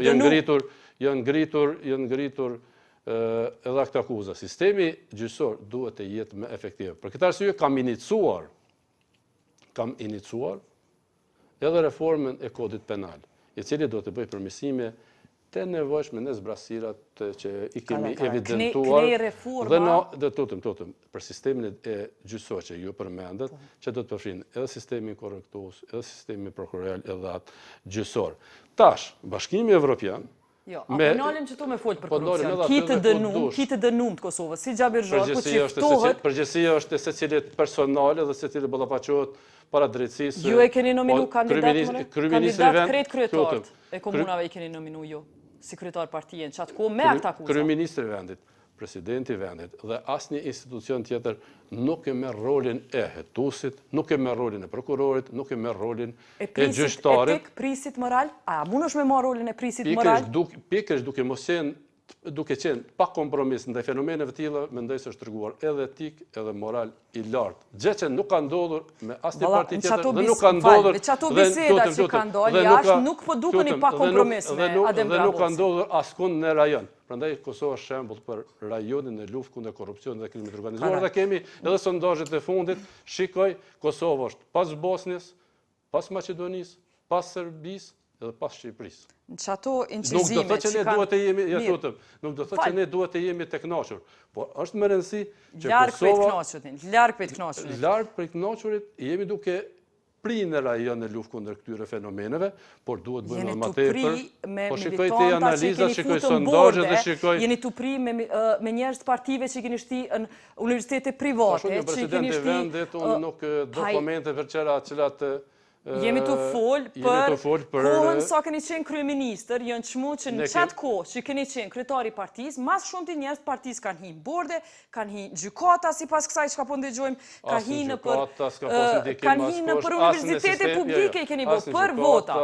Asnjë gjykata, asnjë sistem prokurorial, asnjë sistem. A I keni një çto përzime që I kom njëone? Po shtetet janë të ndara, prandaj edhe funksionojnë si funksionojnë. Arzoni ju çaj në çato përzime, zotni Thaçi. Shumë mirë keni dëgjuar edhe zërin tim, kështu që por ajo që desha të them është kjo. Çka po thuni për çata punësime, se çto punësime që jo mbo, në Komisionin Evropian quhen korrupsion edhe po thonë që ju bëni punësime partijake Vetëm këtu. sistemi i drejtësisë duhet të funksionojë dhe drejtësia duhet ta kryejë punën e vet, e ka mbështetjen time të plot. Mirë, Adem Grabovci ka thonë që aty ka qenë për me i nominu disa prokuror, që ka marrë venin e punës për me mujtë me shpërblu militantë. Nëse keni për një deklaratë që ka dhënë pasi që ka dalë nga hetuesia, pasi që ka dalë pas një intervistimi, do të ka qenë një humor i tij për atë deklaratë që kur ka dalë, por si do të jetë. I ka rregullu krejt punë, humor ka met me bo. Ana metën pa viza. Edhe ata, unë i dhom mbështetjet plot sistemit të drejtësisë, dhe sistemi i drejtësisë duhet ta kryejë punën e vet me rigorozitet, dhe unë përshëndes atë që ka bërë. Mirë. Po më intereson si president, a e konsideroni, a e përshëndetni, a e konsideroni si presion fjalën e tij humoristike, apo e konsideroni e dënoni? Unë nuk merrem me komentet e asnjë njeriu kudo që paraqitet, qoftë humor apo serioz, unë kryj punën time kushtetuese edhe ligjore. Pa a ishi dashur me qenë mbrojtjet pavarësisë gjyqësorit, as kishit thonë që Unë s'bën me komplet ndikua? mbrojtjet e pavarësisë së gjyqësorit, do ta mbështes sistemin e drejtësisë në mënyrë të pakompromis, se secili të jetë i barabartë para ligjit, dhe kështu edhe do të edhe ka qenë edhe Po do të thu jetë. që heshtja juaj nuk është aprovimi deklaratave të tia humoristike? Përkundrazi, askush nuk ka qenë me i zëshum, me i vendosur, me i qartë dhe më praktik në qëndrimet e tij, edhe si presidenti i vendit, edhe si kryeministër sa i përket funksionimit të sistemit të drejtësisë. Dhe akuza që i bën ndaj disa liderëve lokal të partisë ku më dheqë më herët, duhet kuptuar si luftë e vendosur kundër korrupsionit dhe duhet merë shembull edhe prej partive tjerë nëse vinë ndonjëherë pushtet. Njëherë i kandidoni, mas ne i dënoni, a? Duhet kryetarët me na shkumburg, duhet mi kandidu. Mos mendoj se kryetari i partisë din gjithçka çka ndodh. Mos mendoj se kryetari i partisë plotëm sa pak më dëgjoj jetë se po ndigoj valla se debate komunale kena bërë shumë, ju kena kallëzuar çfarë. Po tash siet këtu në debat komunal edhe shumë mirë edhe qëndrimin tim, unë po të kuptoj se po dëshiroj me ku interesante me zotnar, po që se unë se kam zonën e lartë, po argumentet e mia janë më të fuqishme se zëri i lartë juaj. Cilat argumente? Po ta them edhe një herë, sistemi i drejtësisë funksionon në Kosovë i pavarur, me një legjislacion standardi më të lartë ndërkombëtar. Është bërë luftë e pa kompromis kundër fenomeneve negative e do të ndodhin edhe progrese tjera edhe më të mëdha. Se atëherë duhet me reformu nëse ko ka perfekt? Po jenë evidentu zbrasirat të ndryshme në sistemi prokurorial, në atë korrektues, por edhe në gjyqësor. Kështu që e di që ka deklaruar dikush që nuk po ndodh ajo reformë që ka prezantuar, që ka inicu Presidenti Thaçi. Aja reformë është duke u lëvizur përpara, është duke punuar dhe do të kryhet brenda këtij viti. Spoku jam optimist dhe besoj që president, a i keni thonë dikujt të afërt ose partijak që me lëshu postin? Hajde diçka konkrete, personale. Pre që e bo që 3 muaj president, zot një Thaçi? Po, pre që jem zgjedh president, kam deklaruar qartë dhe jam shumë i vendosur. Jo veç deklarata, veprime. Po, lutem, tash e mboj shihet. Që askush që të ngritet të akuza nuk do të mund të rrinë në institucionet e vendit, po flas në emrime. Që ata që zgjedhen drejt për drejt vendosin vet, kryetarët e komunave, qoftë LDK-s, qoftë PDK-s apo Alancës. Po dikush duhet mi kandidu ata, me lanë me kandidu. Por nëse ndaj dikujt ngritet një akt akuzë, nuk do të mund të rrinë në institucione. Dhe këtu kam folur për dekriminalizimin e politikës si vetëm për çka jam edhe kritikuar, por që dekriminalizimi i përfshin të gjithë, çdo parti politike dhe çdo etni. Dhe unë e di që janë larguar si deputet disa prej tyre kur kanë ngritur akt akuzat janë larguar. Mirë, e kemi një kushiri, e kemi një titull që kushiriri i zotnit Thaçi është ngrit akt akuza të derën e tij në Keka. I keni thonë atij me dhënë ndërheqje kushiririt juaj një azë Thaçit? As se kum emru, as nuk ju kum thonë, as që nuk do t'i thonë për arsye se secili është i pavarur, për arsye se s'kam asnjë lidhje në kuptimin institucional. Unë nuk merrem me individ, unë po flas vetëm në përgjegjësitë e mia kushtetuese dhe ligjore si president i vendit. Edhe në atë Thaçi më thanë është her vllai i tij, her kushëri i tij, her rrjefërmi i tij. Po është i Lipjanit. Po, kushëri. Po nuk është kushëri. Është bendiumet e Beogradit që shkojnë mos më interpretoj këtu. Jo në atë Thaçi, Niazi Thaçi, kemi fjalë për Niazi. Fshati i preasimi është shumë i madh. Bashkëfshatar. Edhe në hati është e një shumë mirë, është i Lipjanit. Thaç ka edhe në Kamenic, edhe në Shqipëri, edhe në Teto. A Niazi Thaçi, se keni kur gjuhë të oferta? Është bashkëfshatar. Bashkëfratar, s'është kusheri? Bashkëkurgj. Në kuptimin kur është kusheri, është bashkëfratar, janë rreth 100 shtëpi thaq në broj. Po du me folë për Malzi edhe për Maqedoni, vetëm pak. Kemi sinjale qarta. Ja, harrove demarkacionin. Pikërisht, për çato po dalte demarkacioni. Sinjale qarta na kemi prej qeverisë së Malzi, prej intervistës që kemi bërë me Gjukanovićin, që ata janë të hapur nëse Kosova s'mundet me kalu, që të legja po nuk mundet me përtheku, që me bo zgjidhje tjetër. Ju në ndërkohë a keni ardhur me na ide kreative? Ka ide kreative këtu, mendoj si Komisioni Profesionale ka kryer punën e vet sakt dhe drejt. Se specifik votim. Tash i mbetet Parlamenti i Kosovës ta kryejë punën e vet. Është i njëjti komision që ka kryer këtë demarkacion edhe me Maqedoninë në mënyrë shumë të mirë. E kemi kaluar këtë proces.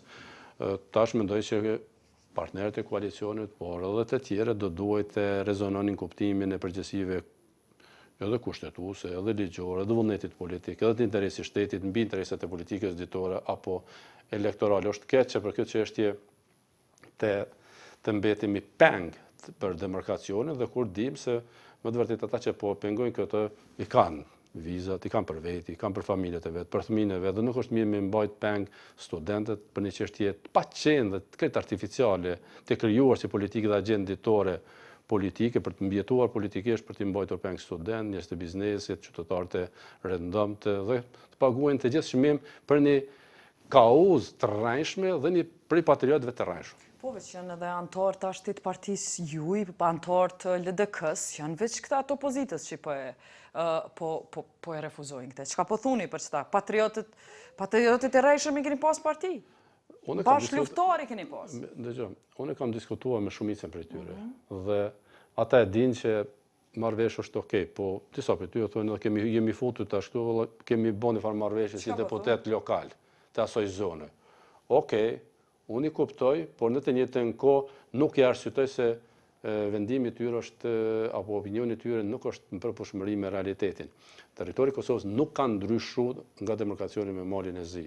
Territori 5 nuk ka ndryshuar fare. E pse u rrit atëherë territori i Malzi? Nuk është rrit territori i Malit e Zi, po nuk është zvogluar as territori i Kosovës. Po mirë, po thuni që është bare opozitë. Mbas shkafit është rritur territori i Malit e Zi. Mbas kilometrave katror. Mbi cilit argument. Mirë. Jo, po vetëm thashë them apo të matjeve, jo se unë thashë thome.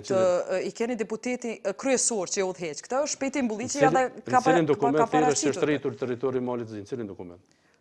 Deklaratat e Malit Zi. Ata po thonë që deklarata e Malit Zi thotë që është rrit. Cilin dokument? Jo thashë them, jo thashë them deklarata e përfaqësuesve të Malit Zi. Cilin dokument thirrësh?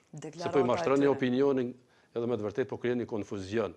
Nuk e dhon vetëm deklarata zhurmshme, të paqëndrueshme, të pa justifikueshme, krejt pa argumentuese.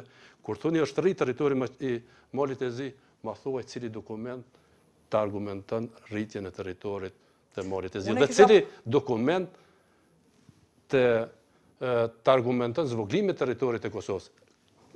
Jemi drejt për qytetarëve. Unë i garantoj qytetarët e Kosovës se asnjë metër katror, asnjë pllëmbë territorit të Republikës së Kosovës nuk do të cenohet nga kjo. Për 200.000 vende të punës. Ku janë 200.000 vende të punës? Edhe për liberalizim. Nuk kem kryeminist. Po i kipej temën. Nuk jeni po kohën që ishit i keni premtuar 200.000 vende. Unë i garantoj gjithë qytetarët e vendit përmes emisionit tuaj jetë se asnjë centimetër i territorit të Kosovës, asnjë metër katror nuk do të cenohet nga marrëveshja me Malin e Zi. Masi veç premtoni.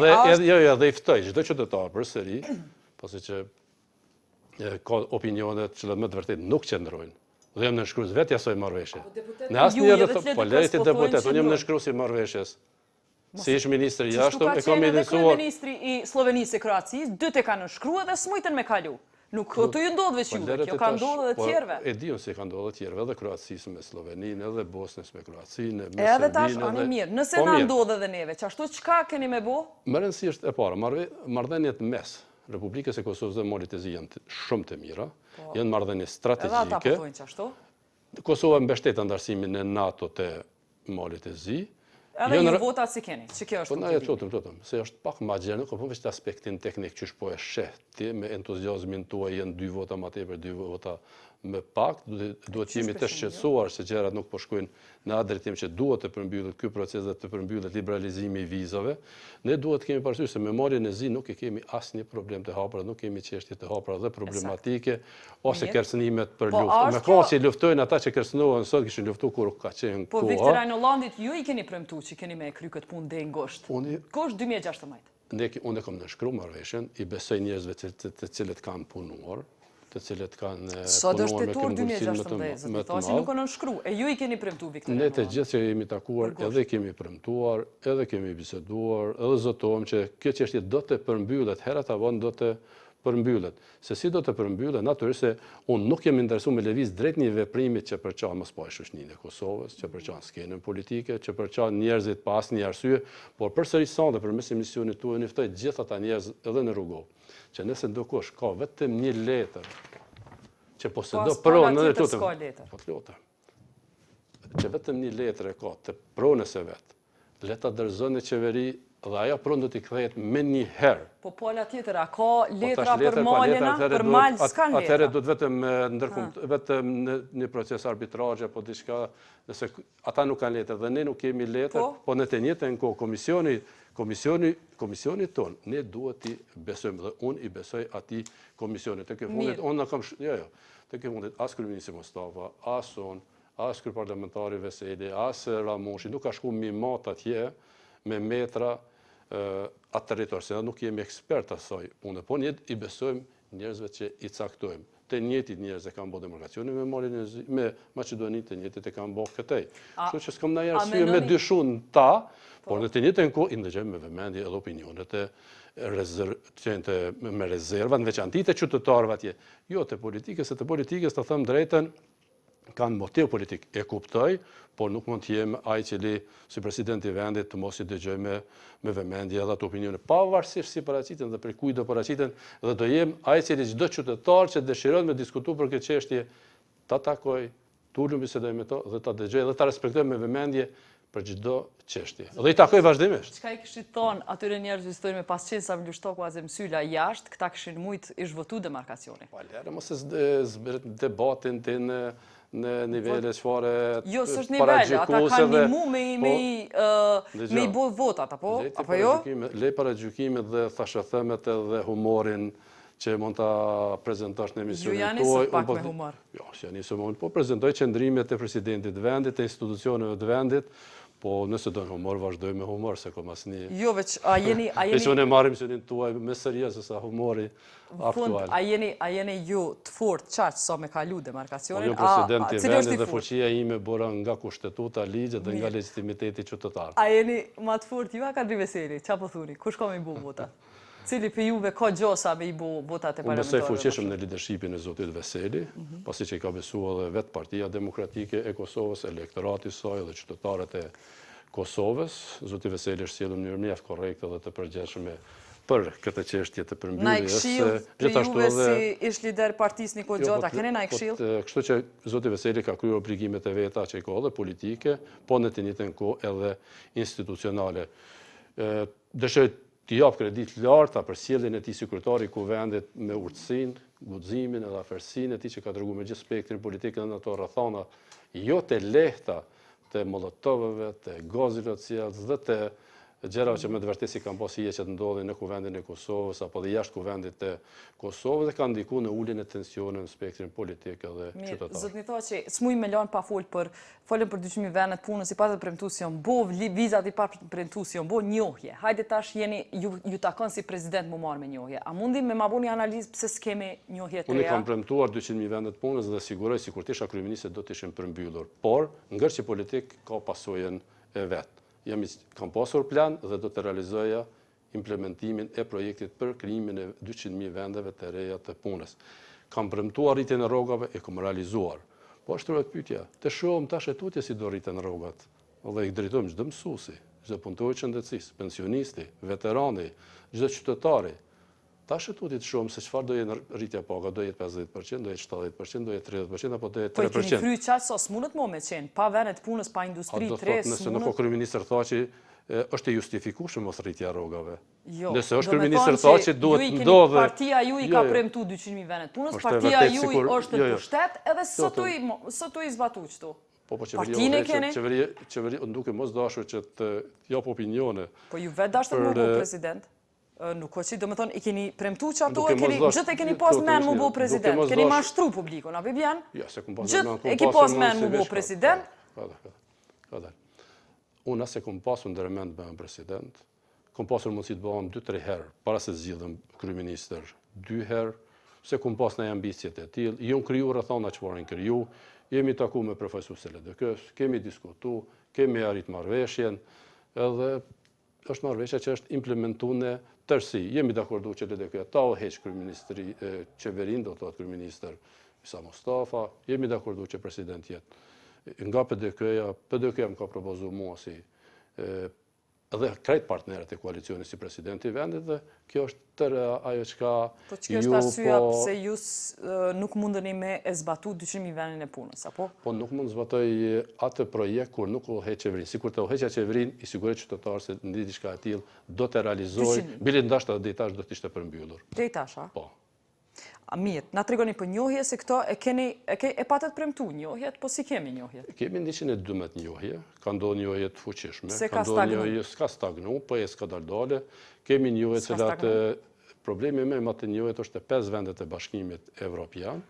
Ato njohje do të vinë herët avon, ne po diskutojmë me gjithë partnerët ndërkombëtar, edhe për Greqinë, edhe për Spanjen, edhe për Slovakinë, edhe për Rumaninë, por edhe për Qiprën, bota arabe ka njohur sa ka pasur, aso kemi pasur mundësi të ndikojmë në njohjen nga bota arabe, por edhe është lobimi, mund të themi, i nostalgjikëve të Jugosllavisë në botën e të pa angazhuarve që po ndikon ende që të ketë një ngadalësim të këtij procesi. Por ajo desha të nisu vetëm në mos shi vetëm zinë në Republikën e Kosovës, sepse ka ndodhur suksese.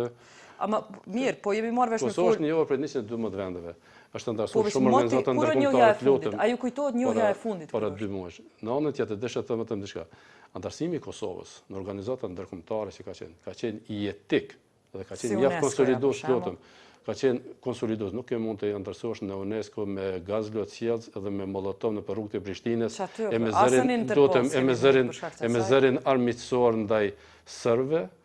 Kështu që natyrisht nuk kemi dalur mirë për 2 vota, por tërë angazhimet tona tash do jenë, do thotë, ajo që është më rëndësishme jemi antarësuar në UEFA, në FIFA. Për Interpol për sa vota s'kemi mujt me jo, në Interpol do të integrohemi në shumë të afërt, dhe unë kam besim se edhe në UN do të lëvizin gjërat drejt pranimit. Njëna për arsyeve që e dhatë për botën arabe, e cila ka shumë vota, nëse këshim dasht me bërë numër që aty këshim mujt, është afërsia me Izraelin, që keni tregu me deklarata të hapuna. Me një anë, se keni marë as njohjen e Izraelit, as njohjen e botës arabe, në kohën që Izraeli e sulmojke Palestinës si Miloševiqi neve. Po nuk është kjo shpikje ase imi në kuptimin relacionit izraelito-palestinez, ase juja, ase të tjerve. Ne kemi diskutuar edhe me botën arabe dhe me partnerët tjerë ndërkombëtar që mund të ndikojnë edhe më tepër. Po duhet kuptuar edhe interesat që kanë ato vende edhe me Rusinë. Dhe pengesat natyrisht janë edhe prej Rusisë, edhe pengesa jo të lehta, dhe dikush nuk po dëshiron të prishet me Rusinë për Rusia, botën arabe, pengesa, po bënën tëna antarta? Po tash, dikun ka ma tepër, dikun ka ma pak. Por nuk ka munguar angazhimi jo dhe nuk ndërlidhet, do të ma tepër është ndikimi dhe afërsia disa vendeve të tyre me Rusinë, se sa që ndërlidhet me faktorët e tjerë. Dua të përshkruaj vetëm një bisedë të një kryeministit të një vendi, mik i cili në takim me mua bisedonte me disa prej kryeministrave të disa vendeve apo princave të asoj zone. Dhe njëri prej tyre në pyetjen e tij telefonike ku isha prezent, po e pyet se pse s'po njihni Kosovën, sepse sikur ta njihni Kosovën, do ishte me interes sepse ne kemi njohur dhe ju ftojmë ta njihni. Dhe ai zotëriu që u heq shtetin, edhe aktualisht tha që ne do dëshironim ta njihnim Kosovën. E kemi vullnetin, por nuk mund ta hidhrojmë Rusinë me këtë njohje. Dhe përsëri një prej kryeministrave që u heqta të bisedë tha, po ne do të gëzojmë edhe të tjerë do të gëzohen, po njihni pavarësinë. aktualisht nuk mundi për shkak të interesave që kemi me Rusinë. Dhe kjo është vetëm një rast që po ta përmend që kam përjetuar vetë, sepse kanë interesat ndryshme ekonomike apo dhe interesat të tjera. Vetëm një ish-mik tjetër i juaj, që ka qenë guvernatori i bankës, po masi ka dalë kohëve të fundit me deklaratat të ndryshme, ai po thotë që është mundu që një bankës izraelite me çu 6 milion euro. Tash unë po ju pyes juve, ç'është lidhet kjo me njohje? Ai keni çu thjesht kemi çu ujë në mulli që s'na hyn në punë në fund ditës.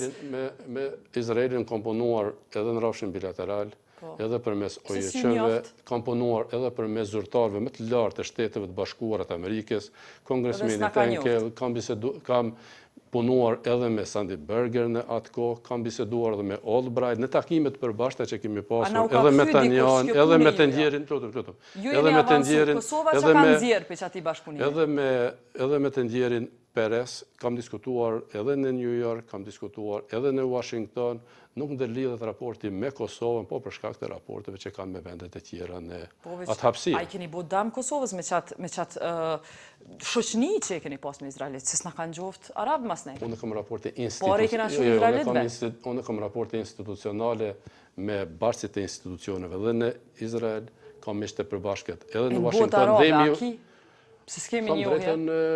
Nuk jam shquar për ndonjë miqësi të madhe me botën arabe dhe nuk kam ndonjë afërsi çfarë dikush do të mund të pretendonte se as nuk dëshiroj që të ndërtoj ndonjë. Po kërkojmë afërsi, interesi i shtetit është për me i zbutë edhe arabët. Natyrisht, duke punuar edhe ministri jashtëm, kam vizituar edhe në konferencën islamike, kemi diskutuar edhe me ta, i kemi ftuar që ta njohin, askush nuk thot. Se cili thët, inshallah dhe do të ndodhë në të armen. Ka një farë strategjie qysh me i afru venet që kanë interes për tëne? Pse na s'pe kemi? Edhe ne kemi afruar, mund të themi edhe ma tepër, sot Kosova është vendi që ka ndërtu një partneritet shumë qëndrueshëm dhe efikas të bashkëpunimit me gjitha vendet, sa përket investimeve turke, dua të them se gjitha projekte që kanë investu turqit janë udhëhequr prej ekspertëve ndërkombëtar dhe ka qenë një proces transparent, sikur që kanë ardhur edhe investitorë të tjerë. Po themi pse janë turq është gabim, po në fakt kemi ndërtu autostradën më të shtrejt kështu në Evropë. Është vërtet kjo autostradën më të mirë dhe standarde më të larta në rajon të ndihmë tepër. Ndihemi shumë krenar për atë autostradë dhe i ftoj gjithë kritik, s'keni mujt. Keni mundës me mbet vetëm në baltë, e mos me pas autostradë, po për mund ndërtu autostrada duhet me investu. Dhe i ftoj gjithë kritik që të vazhdojnë të flasin për autostradë, por unë jam, jo e të lutëm, edhe 200.000 vendet punës do të ishin kriju, si kur të realizoj vullneti qytetar të Kosovës në vitin 2014 që PD fitoi zgjedhjet për të udhëhequr qeverinë, ndërsa sa përket ndërtimit të autostradës për Shqipëri, dikush mund të thotë rrugë patriotike, edhe nëse është rrugë patriotike, ka qenë premtimi imi është kry, jo mirë që është, po është tepër mirë që është dhe nuk pendohem përjetësisht dhe përjetësisht jem shumë krenar, edhe 100 herë më kthy në atë situatë do ta kryej të njëjtën punë dhe ndihem shumë krenar. Pak malje është herën tjetër e kishte bu pak malje. Është vendimi i kryeministrit çmimi. Ajo është vendimi i autoriteteve profesionale. Edhe sa përket Shkupit, do ndem tepër mirë që është Prishtinën me Tiranën, po e kemi afruar për 2 orë gjysmë apo 2 orë udhëtim në vend të 12 orëve. Kush ka vrejtje, le të mbanë vrejtjet, le të shpreh kritika. I kam dëgjuar, nuk më bojnë përshtypje ta them drejt, më shtin me qesh nganjëherë kur i dëgjoj që kritikojnë ndërtimin e autostradës Prishtinë-Morin, apo për të vazhduar deri në Tiranë. Jo, nuk e kritikojnë, po dosja autostradës është në prokurori, ju e dini që ata, po. Unë ftoj edhe prokurorinë edhe gjithë autoritetet relevante ta shikojnë me vërtetësi. Nuk ka 4 letra, ju i ftoni, keni bu 4 letra. Autostrada është një apitën e ponese. Në rregull. Unë qëndroj shumë krenar para qytetarëve të Kosovës, në mesin e qytetarëve të Kosovës që kam premtuar ndërtimin e autostradës për Shqipëri. E kemi filluar dhe e kemi përmbyllur në afat rekord. Sa përket çmimit, është në autoritetin apo kompetencën profesionale, nuk është te kryeministrit. I siguroj qytetarët ka qenë shumë transparent, me transparencë maksimale, siç ka qenë, lutem. Kontrota s'ka qenë transparente. Tek popullore tash. Jo, kontrotës kena mujt me marr kur. Çdo herë keni pa dhe keni pasur mundësi. Edhe keni në 4-5 adresa cilat mund të merrni. Dhe në anën tjetër gjithashtu ndihem gjithashtu shumë krenar. Cilën adresë është kusa? Po ki edhe Ministrit e Infrastrukturës, ki edhe në qeveri, edhe në për autoritetet tjera.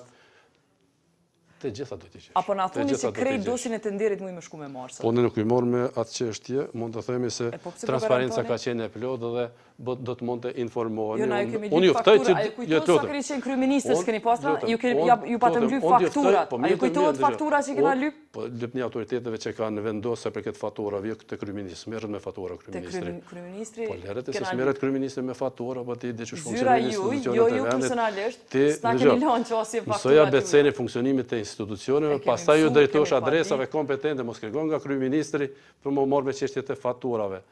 Edhe sa për këtë autostradës për shkop ndihem. Për ato që di adresën, ju kom pa ditë edhe kom fitur rastin për me i marrë, rastin gjykat për me i marrë faktura. Për shkop, gjithashtu ndihem tepër krenar. Edhe për ndërtimin e autostradës, e kom premtu, po realizohet, ndoshta një vit me vonesë për shkak të ndarjes së mije të mënyrë më graduale, por gjithashtu ndihem tepër krenar për transparencën e këtij procesi. A i gëzoni formimit gjykatës speciale? Unë mendoj se duhet shikuar si avantazh themelimin e gjykatës speciale për pastrimin apo për hjekjen të asaj mjegulle sa përket atyre gjërave që janë cekur në raportin. Edhe me bumi ju përkit juve nder, a jeni të hapun për me ju përgjegjë? Duhet shikuar dhe duhet kuptuar dhe unë kam udhëhequr procesin e themelimit e kësaj gjykate si bartës të institucionet të Republikës së Kosovës dhe secili duhet jetë i barabartë para ligjit dhe duhet shikuar si avantazh dhe jo si sulm ndaj Kosovës. Mirë, a kemi me pas zgjedhje shpejt në Kosovë, vitin e ardhshëm, çka po mendoni? Unë si presidenti i vendit do të veproj sipas kushtetutës dhe ligjeve, zgjedhjet lokale janë në vjeç 2017, ndërsa të përgjithshmet në qershor 2018. Nëse arrin nëse spektri politik arrin marrëveshje ose mendon se duhet shkuar në zgjedhje parakoshme, gjithashtu unë si presidenti i vendit do të respektoj vullnetin e spektrit politik. A keni me lëbu avoku për PDK-n? Unë do të lëboj vetëm për shtetin e Kosovës, do të lëboj për qytetarët e Kosovës, do të lëboj për demokraci, për zgjedhje ferte, lira, demokratike, transparente të standardeve evropiane, por natyrisht do të marr pjesë edhe në votim. Masi jemi të zgjedhjet. Se përkon do të votoj krejt qytetarët e din. Masi jemi të zgjedhjet. Çka mendoni për zgjedhjet në Amerikë? Zgjedhjet në Amerikë. Unë të shëjtë falenderoj mas pojë Presidentin Obama dhe zëvendës Presidenti Biden për mbështetjen që ja kanë dhënë Kosovës. Ndoshta se për këtë realitetit aktual natyrisht nuk na takon neve që të përzihemi në zgjedhjet në Shtetet e Bashkuara të Amerikës, por gjithë shqiptarët kudo që jetojnë e di se në mënyrë masive janë entuziast dhe presin pa durim fitoren e ish sekretares Clinton dhe presidentit tashëm zonjes Clinton, gjë që e pres me pa durim edhe vetë. Për shkak të njohje që e kemi, për shkak të lidhjes dhe familjaritetit të saj me çështjen e Kosovës, të shqiptarëve edhe në rajon gjithashtu. Kështu që më ka ardhur mirë edhe në takimet që kam pasur me diasporën në Amerikë, që të gjithë, edhe ata që kanë qenë republikanë më herët, kësaj radhe në bashku pa dallime republikan demokrat, të gjithë për te demokratëve republikanë, të gjithë për Hillarin. Dhe më ka ardhur tepër mirë dhe kom inkurajuar në të njëjtën kohë. Faqë që keni me luftu korrupsionin, a keni të instaluar telefonin e juaj aplikacionin e kallëzo.com-it? Unë nuk kam telefon fare tash e gjatë vitit, kështu që se kam të instaluar asnjë mekanizëm çfarë. Çu kanë zonë përgjime kur s'keni telefon? Po ku nga zyra nga telefoni i zyrës, kështu që s'm kanë zonë.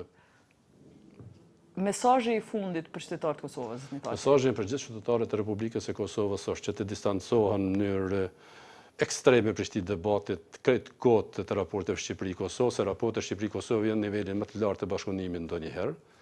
Raportet gjithashtu të bashkëpunimit në mesbarzëve të institucioneve dhe të Presidentit Thaçi me Nishanin, me Ramën janë tepër të mira, edhe në raportin privat edhe në atë institucional. Mesazhi im për qytetarët e Republikës së Kosovës është që t'i besoj njerëzve që më të vërtet dinë të punojnë për vendin, që dinë të qeverisin mirë, me efektivitet, për rendligj, ekonomi, zhvillim, mirëqenie sociale, brenda mundësive, kapacitetet dhe potencialeve të veta që kanë, po mundohen maksimalisht, por në kushtet dhe rrethona çfarë kanë punuar kanë qenë dramatike dhe presion i jashtëzakonshëm, jo fair dhe natyrisht se ka qenë plotësisht i padrejt, njerëzit që marrin qeverisin e vendit në mënyrë legjitime, në mënyrë legale, do të milion me punu jo me njëherë me shikun kuptimin ma të keq të mundshëm reagues përmes dhunës, përmes incidenteve të ndryshme me që të hijet keq edhe vendit vet, edhe shoqënisë, edhe partisë, edhe vetvetes, edhe familjes. Pra mesazhi është që njerëzit të shikojnë interesin e shtetit. Mbi të gjitha, Kosova është në rrugë të drejtë, ka mbështetjen e plotë të SBA-ve, të Bashkimit Evropian, të NATO-s, dhe Kosova do të ketë sukses të përbashkët me ndërkombëtarët. A shihemi në prill 2017 për 6 muaj ajo? Shihemi edhe sot edhe nesër edhe në prill Këtë studio, për 6 muaj në këtë studio, a shihem? Po jo? Shpresoj që po. Faleminderit zëni Thaçi, faleminderit zëni President. Apo mund të them po, pse jo? Faleminderit. Vetëm mos harroni. Çka? Mos të harrojmë? Ju harroni mas 10 vitës, pastaj. Mirë, s'do të harrojmë ju thirr, ju mojmë këtë fjalë, kaq kishim kohë për sonte deri tajtën e ardhshme, ju përshëndesim natën e mirë.